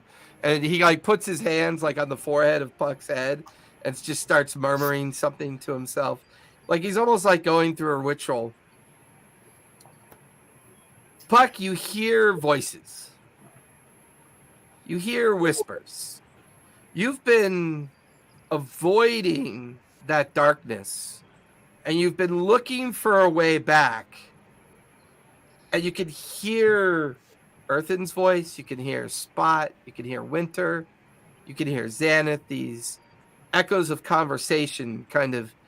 And then somewhere on the edge of the darkness that you're staring into this void, you can see little glimmers of light kind of arcing off the edge of some unseen horizon. And it's getting brighter and brighter. You can just hear this voice. Hello? You in there? Hello? Hello? Oh, you are Hello? still there. Look, I'm here with some of your friends, and they've got it in mind, to bring you back. Do you want to come back? Bring me back! Oh my god, let me out of here! Do you know where you are? Yeah. I'm next to that fucking freaking Well, you don't need to cuss at me. I'm just trying to figure out how to bring you back. You know, not I'm always. sorry, They don't I'm always want to come back. I'm sorry. Please help me come back. Please. Very well. Just give me a moment. And none of you heard him say that. It's just the background of you guys kind of talking with each other. Yeah, I don't think she wants to come back. No. I'm just kidding. Of course she wants to come back. Listen, so I'm going to do would this. Punch growl at that? Would Punch even be aware that was said? I feel like Punch would just like. I would say Punch is approach. on the bed, like sitting at Puck's feet and staring at her corpse at this point, her preserved corpse, while the rest of you are like Spot and Winter on one side of the bed, you and Xanath are on the other side of the bed, and the mouse folk is kind of up near her forehead, just has this small little mouse folk hands on her forehead. I'm just kidding, just trying to break up the mood, that's all. She's there, she's still tethered to her body. She keeps saying something about a darkness chasing her, though, like some weird creature or something that she's avoiding in there. Is there any chance that comes back when you try to bring her? Well, I don't think so. I don't think it works that way. The real problem is here, she's been dead for a bit. I can bring her. I could try to bring her back, but it's going to be costly. You need to sacrifice something to be able to give this a chance. Okay. Now she heard me, so there's a good chance that maybe if she hears your voices, it might help bring her back. But do you have any trinkets or offerings that you could offer up? You watch as Punch, for some reason, gets off the bed, goes outside, comes back in within moments, carrying like a dead bird in its mouth, places it up at the feet of Punch, or of Puck. And just sits there staring at Puck. I'm not sure if that's a warning or an offering. Look, you're not very good at this intimidation thing. I can read right through you. Just stick with the conversations you know. All I'm saying is speak to her. Give her a reason to come back. And he watches his eyes roll back into his head. He places both hands up near the throat and upper chest area of Puck. And he's now murmuring an incantation. And he begins his ritual. Puck, if you can hear this, I hope you can hear this. We're all here. We're here for you right now. Aww. Come back. You don't want to be where you are. Come back to the light. Punch is waiting for you. He's trying really hard not to eat the guy who is saving your life right now. I don't know where lunch is, but Punch is here. Can I kind of squeeze Earthen's shoulder and let my claws poke out just a little bit? Stop antagonizing the non-human folk. I didn't say you're gonna eat him.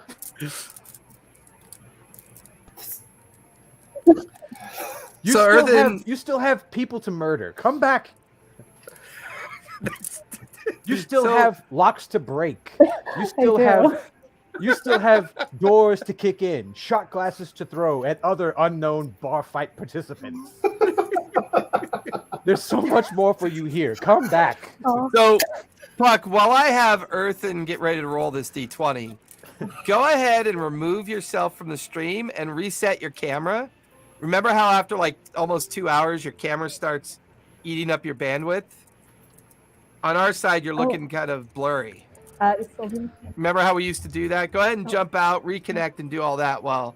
So Earthen, the mouse folk is deep in his ritual at this point.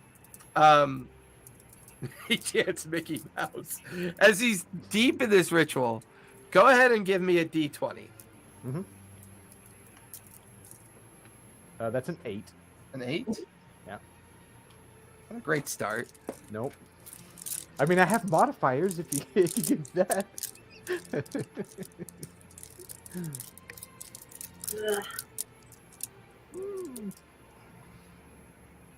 I'm going to change dice for the next roll. Oh, much better. Thank you, Puck. Thanks. I keep forgetting it happens. No worries. It's just the limited memory on your system. That's all it is. So Xanath, You could hear the mousefolk deepen his chant. Well, don't just stop with that. Keep it going. It's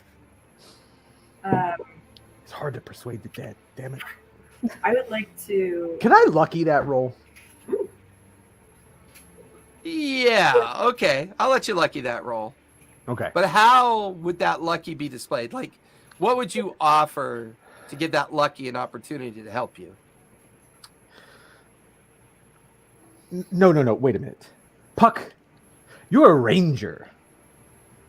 You're a ranger. You haven't ranged enough. There is so much more of this wide world that you have not explored. You can't leave that unfound, undiscovered, unknown. Never mind whatever the hell that is that you found at the center of this place. You spoke to a giant turtle god thing. And you're just gonna leave it at that? Get your ass back here now. Well, I like that. Okay, that got you. Yeah, you go ahead and use the lucky feet. That's good. Oh, I think that's a bit better. That is a 20. Dirty 20? No, that's a nat 20. Oh, Nice. Oh. I switched dice for that one, okay? All right. I was Very nice. Xaneth, what are you going to do to try to bring her back? Yeah, I'm gonna lay my hand on Puck's little head and say, Puck, come back. We're waiting for you. Come back to the light. You have Helm's blessing. And then I don't know if it'll do anything, but I'm gonna cast Bless on Puck and also on the little mouse. Okay. Yeah. That'll give you a D20 with advantage. All right. I'm so nervous. First one's a 20. Wow, look at that. Oh, it's a 15. healers. 20s in a row. Healers for the win. Well, that's doing pretty good. Winter, how about you? Anything you want to say to Puck to try to bring her back? How you gonna leave me like that? Like, we were a team, a wingman and a team. Like, my plan does not work without you. And we all know the seduction doesn't work without the wingman. It's like for a moment there, the mousefolk like opens one eye to look at Winter, looks down at Puck. That's new. Give me a D20, Winter. And don't forget, if you have leftover inspiration, you're free to use it.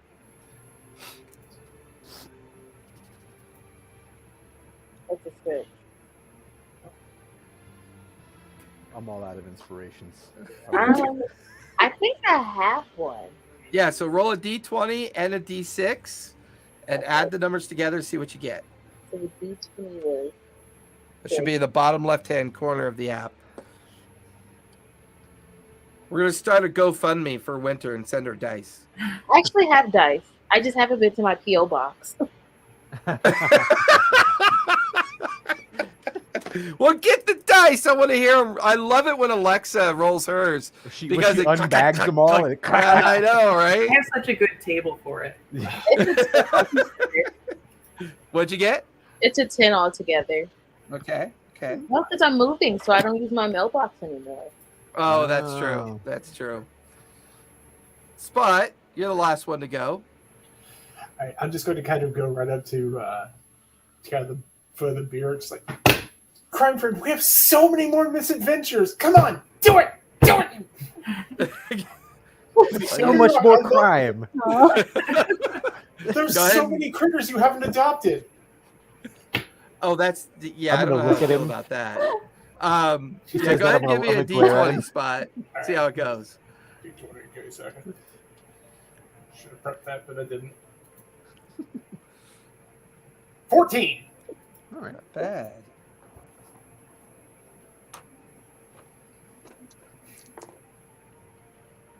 Oh snap!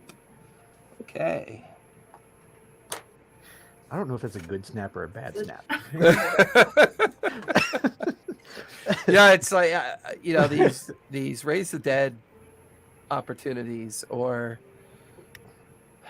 I guess technically he's using. Yeah, he's using Raise the Dead. Puck, That's read the one. shirt. Read That's the the one shirt, that he Puck. would use. Rise up. Hey, let Punch's Avatar roll one. Let Punch's Avatar get in on this. Is it inspiration? Yeah. Puck is there for What? Yeah, Puck can roll, right?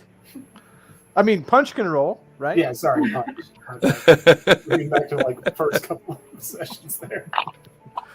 So with that, Puck, as you wander the dark corridor of your mind, you can hear these familiar voices calling at you, beckoning you. These voices reminding you of things yet to do, places yet to go. But at the same time, you hear, "Where do you think you're going? I didn't give you permission to leave yet." And the voice is like booming and echoing in the background. But the voices of Spot and Winter and Xanath and Earthen continue to get louder as you run faster. And breathing's not a problem. You're not out of breath. It's just no matter what direction you run, it's endless. There's no conclusion. There's no finality. It's just always running, always moving, always trying to get to wherever you're trying to get to. The voice chasing you, you feel its energy try to absorb you. You feel its ancestral nature trying to get you back into whatever influence it's trying to hang over your head.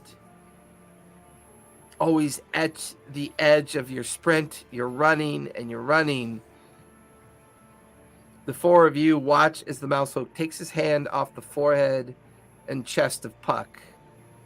And he smiles. And just at that moment, you hear, I'm gonna as Puck immediately brings cast, in like a healing sharp, word. sharp kind of intake of breath. Her eyes kind of flutter a bit as she seems to have been brought back.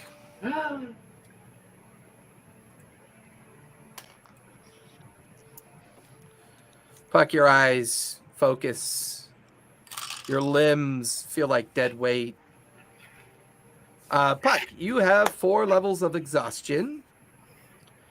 You came back with 1 hit point, but Earthen quickly cast Healing Word on you. Or 9, so you have a total of 10 hit points at this point.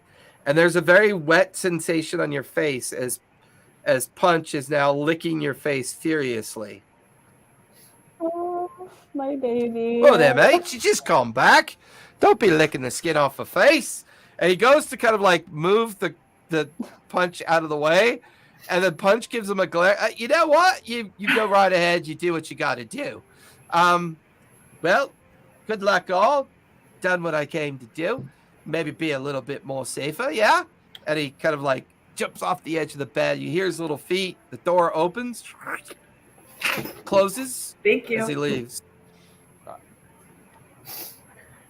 should have kept it in the jar. I like the way you think. Puck, how are you? How do you feel? Are you okay? Oh my god, thank you guys so much. I could hear you on the other side. It meant the world. I'm so happy to be back. Don't die here. There's something really terrifying and wrong about this place, and it wants to use us after we die. So let's not do that again. Oh my god. Don't Holy die shit. here. I'm going to kill Devon. Don't die here. It's gonna use us after we die. Wait, what? Oh Is god, that okay. that harbinger thing? Wait. It's Do you remember answering questions from Xanth? Do you remember that? Do you know that you told us that? do I? Do I remember? You don't have you don't know, not really. Unfortunately, your memories of speaking with Dad and that level of involvement was a little bit hard to remember. Hey, we just got raided by the Diecast Destiny. Hey, Diecast Destiny. Hey. Thank you for the raid. Appreciate it. So Puck, I'm just gonna spare all to you here. I was ready to turn you into a Dhampir if that's what it took to bring you back.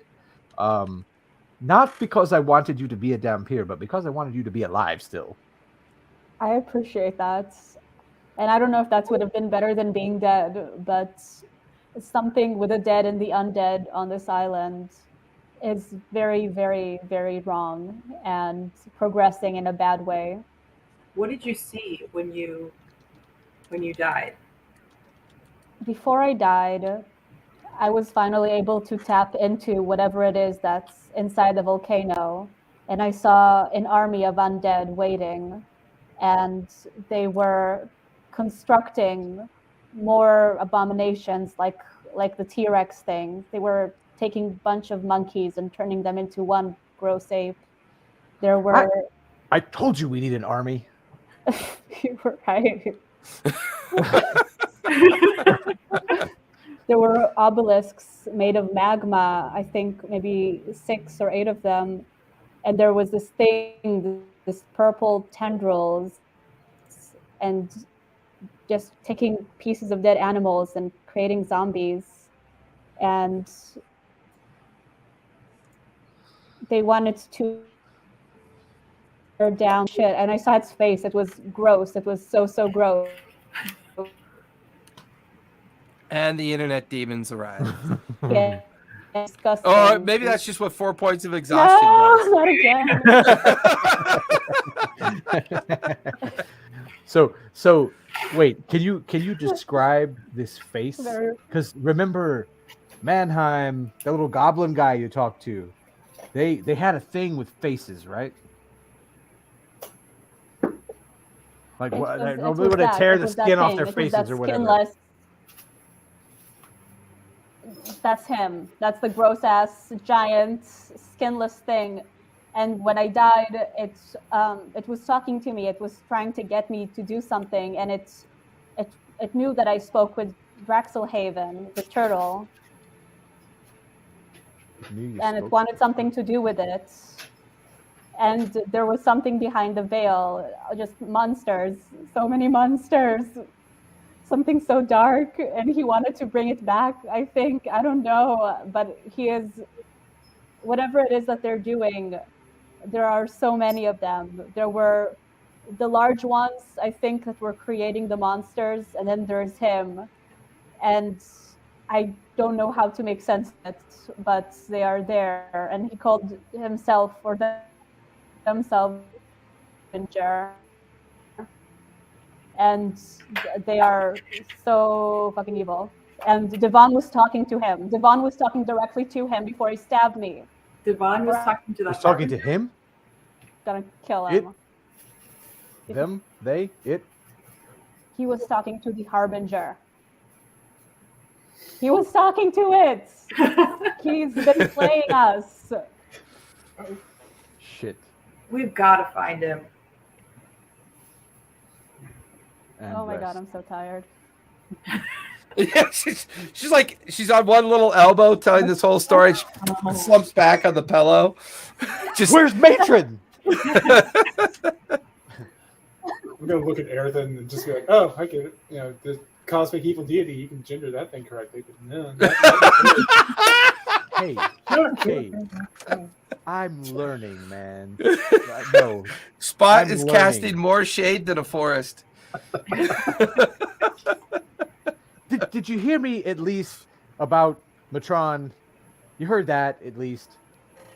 Yes, you threatened him with murder via tiger. No, that was. Thank you guys so much. I wouldn't have been able to get out of whatever that place was if he didn't tell me those beautiful things and also roll d20s. Thank you so much. Got very lucky on that one. Okay, I got a 3 earlier today. Hey, oh god. Okay. Sibo. Yeah, Sibo. what are you? I'm working on your damn underwear. I mean, your pants. Okay. Sorry. Thank you. Well, you said you wanted to get them dyed. I'm trying to do my best. Oh, look, she's alive. She puts her Yes. shit down and walks away from her like enchantment that she was working on and leaves everything on the table, walks over. Well, you look better than what you looked like before. How you feeling? Like crap. She puts her hand on your forehead and casts greater restoration on you. That'll take away at least 1 point of exhaustion. So instead of 4, you now have 3. Thank you. You're welcome. You look like you could use it. Just lie in bed, dearie. Just get your feet about you. Don't worry. I'm struggling to get out of the fake Aussie accent, so I apologize. And she like turns around and just kind of like goes back to working on Earthen's kit. Okay. I think we were gonna meet the wait, no. You're back. You told us the Harbinger. The council has to know. Needs to know. The council needs to know about this. But what if it has spies?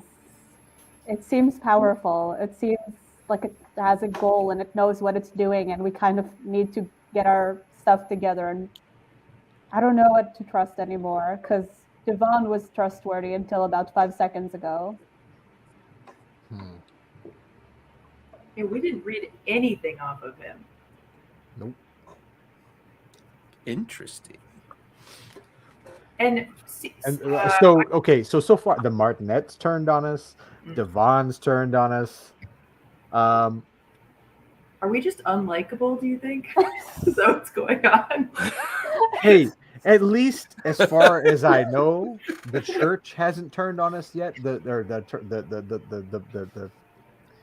Your statue worshippers haven't turned on us yet, at least so far as we know. I can promise you guys this. Again, I'm but a lowly monk. Stuff. Timor seems to be okay with that. The cat god hates all of you. Not you, Punch. You're beautiful. He loves you. But the cat lord thinks all the rest of you are shit. Just saying that now. Punch, who is about 3 times the size of Puck at this point, is like curled up along side of her, like with his front paws like draped over her, and he's already asleep. Like just these deep guttural purrs as he's just relieved that she's back. Is where's lunch? We haven't seen lunch since the battle. Lunch. You Okay. Yeah, he's in your pocket. I flip him back out. You activate the coin. Yes. It unfurls into the little pseudo dragon that comes into existence. Oh, yeah. Listen, I wish I could have told you, but I if I was in my dragon form, I could have. You okay? You all right? Better now, thank you. All right, good. Wait. Yeah. Did you happen to see the guy who did this, even though you were in coin form? No, unfortunately, I can't work that way. I gotta be in existence. I gotta when I'm a coin, I can telekinetically. Here's the thing: you gotta try to telekinetically connect to me next time. I can't initiate it. You have to. You have to say, "Oh yeah, hey, lunch. I'm going to." It's just kind of the way it works. Sorry, I feel bad about that. Lunch. What? No, Yeah. I'll What? keep it in mind. Sense do you have of this place? What sense? I mean, you're a magical being. What? Well, I'm a magical doing. Sure. I mean, those are both action verbs. Cool. The hell's a verb? You're a strange bard. Well, bards are strange. That's kind of my thing. So, what you've been on the island at least for longer than we have? Yeah. What do you know? Have Well, you I mean, heard? you do realize I've been on the island longer than you guys have because I was in a cage and imprisoned by a pet merchant. So what better to do than to listen to everything going on around you? Have you I don't know. heard? Suffer the trauma of imprisonment? He just leans down towards Puck. I'm just kidding. This guy's way too much fun. He kind of leans back up. See, yeah, even Puck agrees with me. The Harbinger. Does that name ring any bell?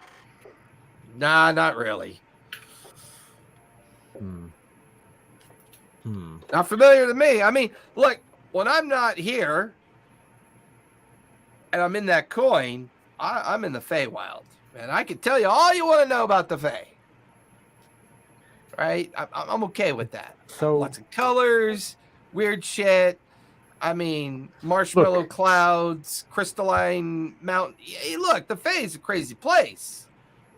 yeah, and we've been betrayed by just about everyone we've trusted so far. How do you figure? Well, we had the captain, who wiped my mind. Well, that doesn't really sound hard to do. Ha ha ha. Let's just like staring at you with kind of like an incredulous look. Then we had the frog man, who's not a frog man, he's a man, and then he decides that he's apparently a murderous man who killed your friend, who we just resurrected from the mouse guy that was here. I don't think you saw that though. Anyway, there was a mouse guy here, and he helped bring your friend back. Okay. Cool. Yeah, I'm glad that happened. The little like vampire gnome guys around here, the other gnomes around here. This is an evil freaking place, and you know, Puck detected the great evil at the center of this place. Not unlike she detected the island dragon turtle thing out in the ocean, which Sibo pipes up because she's like overhearing.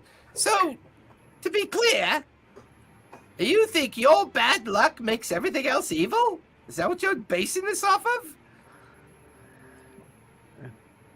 I think our bad luck is. Go ahead. Oh, sorry. I think our bad luck is going to become everyone's bad luck very, very soon. Well, what brought you all here? Wait, you mean the dragon? What brought all of you to this island? You know what, Winner? These inspiration for that one. That was great. Sibo just glares at you, but Lunch starts laughing. Lunch just thought that was hysterical. I know a fucking boat brought you here. But I believe your choices brought you here. A boat escorted by merfolk and a shark man, and a captain who apparently also moonlights as a statue. And every single one of them held a crossbow to your head and told you to make your choices. Is that what you're telling me? No, that'd be silly. Some of them had knives. You know what, Eric? D6 on that one, too. Right now, Sibo's looking between you and Winter and going, and Lunch laughs at that joke as well. Lunch is just having a good old time. Sibo's like, you lot are strange, for sure. What did they call this when we started? What? Who was that? It was Alexander on the boat, I think. Called this the Fool's Errand. I'm like kind of gesture towards Spot and Winter. Well, that sounds about right. If you ask me. You guys are making your own choices here. I mean, don't get me wrong. There's purpose here. There's things that got to get done. I get it, but you're over there lamenting like all of this treachery and deceit, and I mean, what made you think anyone was going to tell you the truth to begin with? Just because they exist? Look, all I was able to do was get that creature out of the box. I believed what he was saying. He seemed genuine enough to me. Sibo, were you trying to scry on him earlier? Yeah, I was. But I couldn't penetrate the veil. I couldn't. Either he was resisting it, or he was doing something else. I'm not really sure what he was doing. I'm really glad that all the gnomes didn't have the Aussie accent, because it's the struggle bus for me. Did you have any attachment to that ring? not really. It was just a trinket. I mean, yeah, sure. It's lesser invisibility. It's not going to be. I think that's why he became visible after he attacked your young friend here. It mostly has an enchantment on it. It's not like a traditional. Like one of the things I do for a lot of the other gnomes here is I put little magics and infusions on things to help them with their day and their activity throughout their day. Can charm their, and I can enchant their equipment and their weapons if they go hunting. Just I do what I can to help the ones that do what they do. And every now and then I dabble in the higher magics and put them on little infused things like that copper ring that he took. And by the way, it won't work again. Once it's invoked, it goes away. But he has the ring, so I was trying to scry on where the ring was. But I think he might have taken it off. Tally, do you think you would have told us when the Harbinger said that he sent the T-Rex to look for something? Oh, you're right. I think we have it in I the would say notes. she would have said that to you, yeah. I would say everything she experienced, while she was kind of like telling her basic story, I would say if she wants to, she could just describe that she filled you in on everything that she experienced. It is incredibly hard being a baby. So they have Puck told us that this T-Rex was sent for a reason to look for something. The Rebels enchantment. told us the relationship between the lizard folk and the gnomes is good. But remember the enchantments on that thing. The enchantment, the writing on it. It was a collector of souls. It was a soul catcher, collector. Could Devon have been possessed?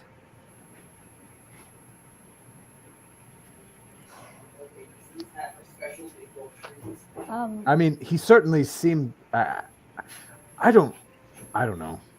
I knew him. What? 3 encounters? Twice as a frog man. So, not that opinion means much, but Yeah, you're not good at reading non-humanoids. I'm sorry. He was human for the last encounter. Just say, hey, I made your Tabaxi friends happy, okay? Well, okay, I mean, yeah, but they're those weird cats that like everyone. I'm the more discerning one. You drank the same stuff they drank, okay? Yeah, That stuff burned my face. get a better face. Get a tougher face. What do you want? Devon said that it was but a drop of things to come, which seems to imply something bad is coming. So, what do we do about that? What are the options? We can alert the gnomes. We can alert the temple. We can alert the guild. We could just walk to the center of the island, see what's going on. I mean, at this rate, the gnomes want to kick us out because we invited a zombie T-Rex to the gnome village. Mm-hmm. The surface is crawling with people that at least want me dead. So if anyone's going back to the surface, it's not me. I've got business to attend to on the surface. We're gonna have to go back. Keep up. talking about needing an army. It's a start, but I'm pretty sure that those Tabaxi you keep bad mouthing. I didn't badmouth I badmouth you, not them. Yeah, I'm pretty sure they're on board. Like they seem like they're up for pretty much anything, and they're really cool. They're really cool people. Which We also need to find these lizard folk. Well, I actually, I know that their leader should be in there meeting with. Oh god, fucking human. We had such problems with. The guy that tried to kill us. Yeah, the guy that tried to kill us. That one. So that's not a good start. No, it's not a good start. But if we can find them, he's probably going to be waiting in the wings. And I don't know much about lizard folk, but their leader's name is Scaleback. If we can find something about him and maybe either get him out of the way, or I don't know, persuade his people that we're a little much to handle, or that I don't. Who knows things about lizard folk? I don't. But we don't know that. Okay, wait, no, I didn't tell you. The T-Rex was covered in lizard folk writing, like totems and stuff. That no. zombie dinosaur thing was covered in writing. That said that thing was the soul catcher. And Puck said that his people, the Harbinger's people, created this T-Rex. Part of a ritual, yeah. Can I describe the face that I? Yeah, give me a performance check as you try to describe what you remember the face looking like.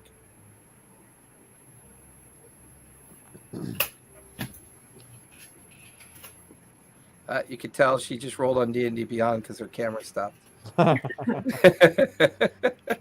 Some of my other players do that too. What'd you get? Okay. 9. 9? I mean, you do your best. I mean, the general description of this kind of like disembodied face with kind of like this blasted or ruinous skin, this constant perpetual look of like trying to influence you, impede you, keep you from leaving, and just this sense of just like loneliness and anger and horror of its existence overwhelming, that it feels like a disembodiment, like something that took form only because it used kind of like the corners of your mind to do it. So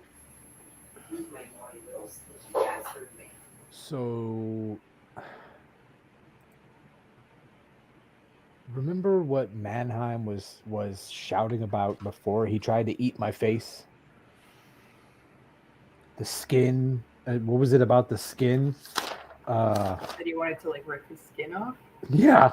Is that right? Well, to be fair, you did describe Mannheim as being insane. But he wasn't insane. At least not the whole time. Oh, so he's just a little bit insane. Sure. He was different insane than the other people we saw. Simo just gives you this weird look like, there's different kinds of insane, okay? If you say so. His insanity was like someone was in his mind. It wasn't... He kept saying something about the skin. I mean, if our damn peer friends managed to secure Mannheim and bring him back, I think there's a way I could get into his memories. Get him to maybe not be insane anymore. If he's suffering a magical influence of insanity, there might be a way to deal with that. Or he might just be insane. Well, and maybe that's what happened if he had dealings with the Harbinger, based on what your friend Puck has been telling us, maybe it was the Harbinger that scrambled his brains. I'm sure it was. Well, then who says we can get him back? Puck is back. Well, Puck was dead, not insane. That had more to do with the matron than it had anything to do with me. I know magic. I don't know the divine. The divine is not my territory. That's your friend Xanath here, and matron. But Puck, you said while you were gone, that thing was speaking to you. Yeah, it wanted something. It wanted something with Draxelhaven, I think. I couldn't quite understand. Draxelhaven was full of magic. It's run by the sea folk. It's the giant dragon turtle, the pet of the Storm Lord.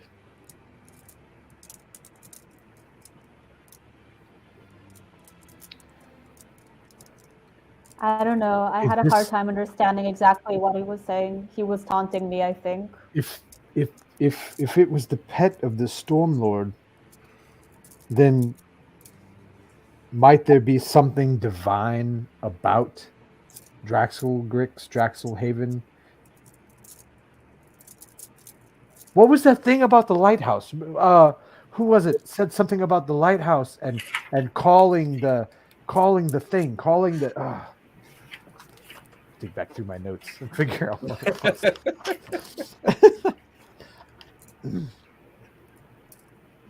I need to be able to control F notebook paper. Somebody, yeah, control F the notebook. Where's scry on the notebook? Where's the lighthouse? Something about the lighthouse was the beacon that drew the thing out. Drew a creature. Yeah, I thought it was Draxelhaven, but now I'm not so sure.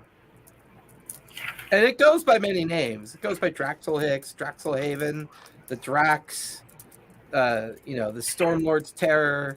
There's a lot of religious, connotation and denotation of this fearful beast or creature that was loyal to the Stormlord. Stormlord is often referred to as Cord as well, Yeah. which we kind of went over. The artifact in the blood vault, or the supposed artifact in the blood vault, at least. Oh, these murder mysteries. Right? All the pieces of the puzzle except for the last one. At least it's not a southern accent like. There's no reason to be rude. Just saying. You live in the jungle long enough by yourself as a mouse folk. It's just the way it goes. Searching for these murderers out here in the jungle. That's a pretty good southern accent. I mean, I'm from Kentucky, so. Ah. Kentucky, that's in the middle of the country. But I gotta go. We were. Yeah, exactly. That's where I was going. And we found the correct side. So. Well, both. Yeah. Well, officially, we did, because even despite all the stereotypes, Kentucky was like, oh, hey, I always like how they pronounce Kentucky. Kentucky. Yeah. Well, unless you're in Appalachia. Oh, that's fair. So say that the right way. when there's a chance, I'd love to try and commune with Helm about some of this stuff. Okay. I'm at a loss. I'm exhausted. I need rest. I can't. Well, I mean, at this point, it's only afternoon. We fought a T-Rex. Beat up. A zombie T-Rex. That's fair. I mean, don't kill the messenger. I'm just pointing out that it's only been half a day. I didn't get close to death this time, but we did lose a friend after that fight. Unless you're out of spells. I got some, but they're not useful. Not yet. I feel fine. Oh, that's right. You are a bard.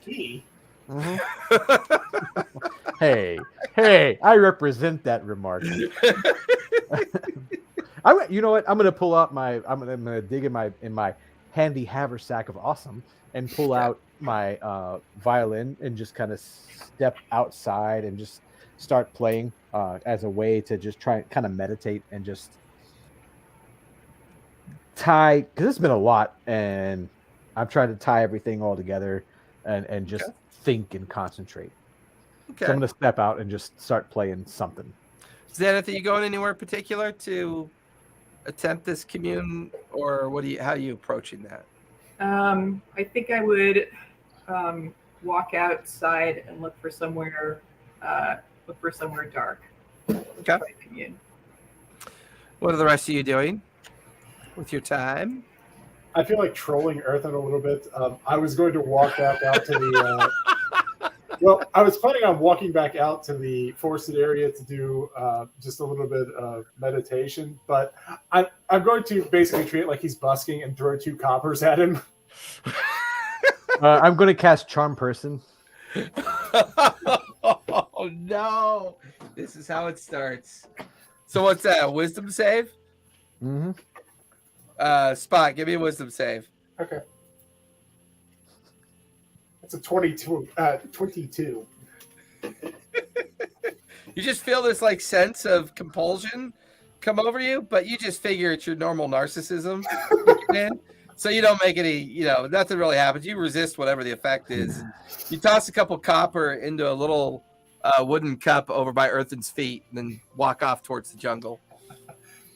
I know you've got more than that. You have more than me. I've been giving mine away.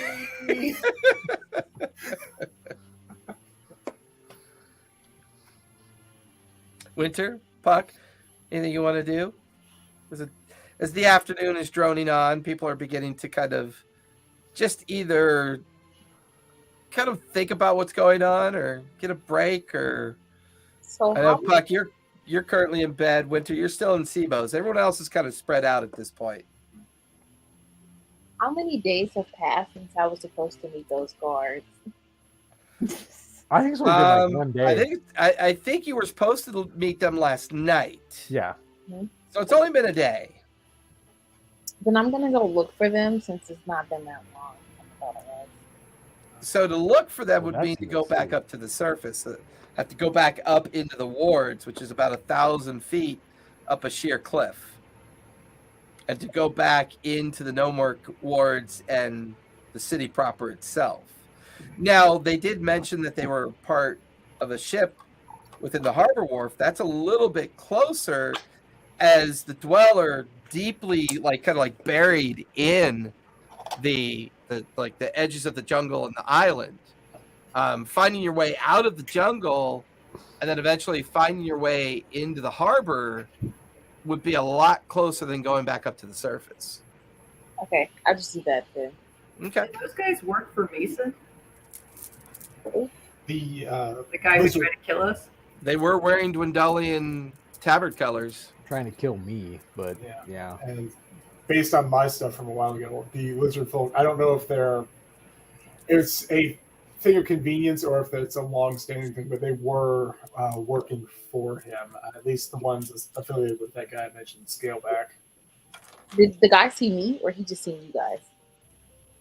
We all fought Mason. Mason saw Yeah. all of us. Oh, We tried- yeah, that weird looking dude. The guy with the metal eyes. Yeah. The creepy fella that was so interested in dealing with Puck. You think you're clever. Come here, let me show you clever. Well, can I just Hey, he got a lot closer to murdering me than anybody else in that fight. I have a plan, and I don't know if it'll execute properly. But if I I'll can, say before the group splits up, you guys can have a little powwow. Xanath mentions she wants to go commune with Helm. Earthen's like, hey, I'm just chilling with my musical instrument, and Spot's kind of just getting ready to disappear into the jungle as well. So I'll say you guys are having this last minute conversation before going off in your different directions or doing whatever you're doing. I'm not going. Oh, I'm sorry. Go ahead. you said what? Oh, sorry. I have a plan, and it might not work, but it might will. 50-50. So if I can just get one alone, I could probably knock him out and drag him back, and then we can probably interrogate. It could work, and it could not work. Yeah. I mean, I'm up for it. Okay. yeah, you would be. I guess my concern is Puck's like, you had me at knockout. is the thing that could be done tomorrow because I am pretty wiped today. Me too. Yeah, I think we'll be done tomorrow. I don't know what all you were planning to do. I will be back in an hour at most. Where are you going? I'm going into the woods to meditate a bit. Jungle. The jungle. So I'm going into the jungle for a moment just to meditate for a bit and to hopefully pay respect to the Wild Mother. So that's what you call her Be now. safe. I don't worship her. That's the deity that Matron serves. You know, the one that brought our friend back to life. Mm-hmm. Can you tell her I say thank you so much? Oh my God, thank you. I will try. I don't actually worship her. I know of my people worship what might be one of her daughters. I was going to pay respects to her in the way of my people and come back and crash. I have no key. So lock him out. I do have these nice metal claws. I don't know that locks are going to do much for me. For you guys, anyway.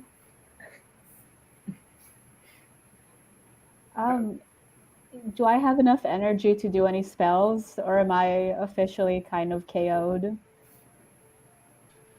I mean, you just have 3 points of exhaustion. I mean, typically with the It's only 3 points. with Raise the Dead, there's usually a 24-hour period where, you know, it's very difficult for you to accomplish anything and usually requires an extended rest before you could really do much of anything.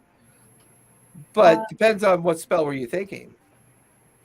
I was just thinking of doing Beast Sense, where I can see the world through any animal I touch and just kind of use its body to look around, sniff around. But if I'm KO'd, then it's probably best that I just like sleep. Okay.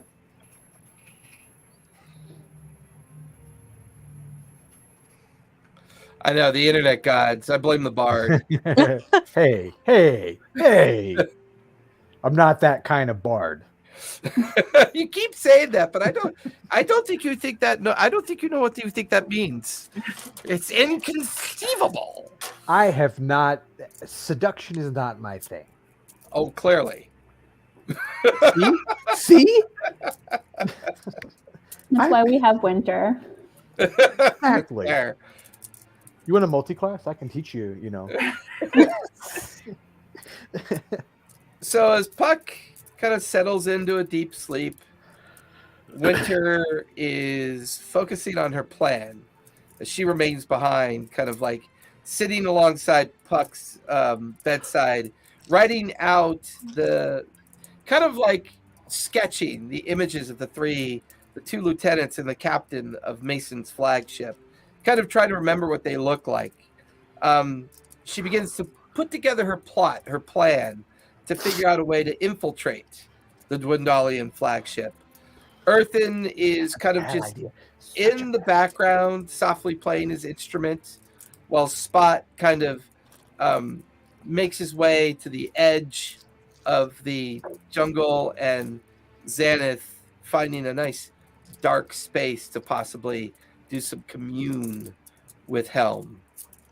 And I think this will be a good spot to stop so that we can talk about schedules for next weekend and all that fun stuff. Thank you, everybody, for joining us. We will be, I think we'll be back next week, right? Are we good for next? I'll be back. Okay. Or is everybody good? Winter, you good for next week? Yes. Oh, perfect. Xanath, you good? I think so. I'll be on vacation, so I'll just double check, but I think so. Okay. No worries. Just use the Discord like we normally do. Thank you, everybody, for coming out and hanging with us. We really do appreciate it. Be safe, be kind, play a game. You guys go ahead and linger. We'll chat for a bit. And other than that, we'll be back next week. Bye, everybody. Where did I put? Oh, there.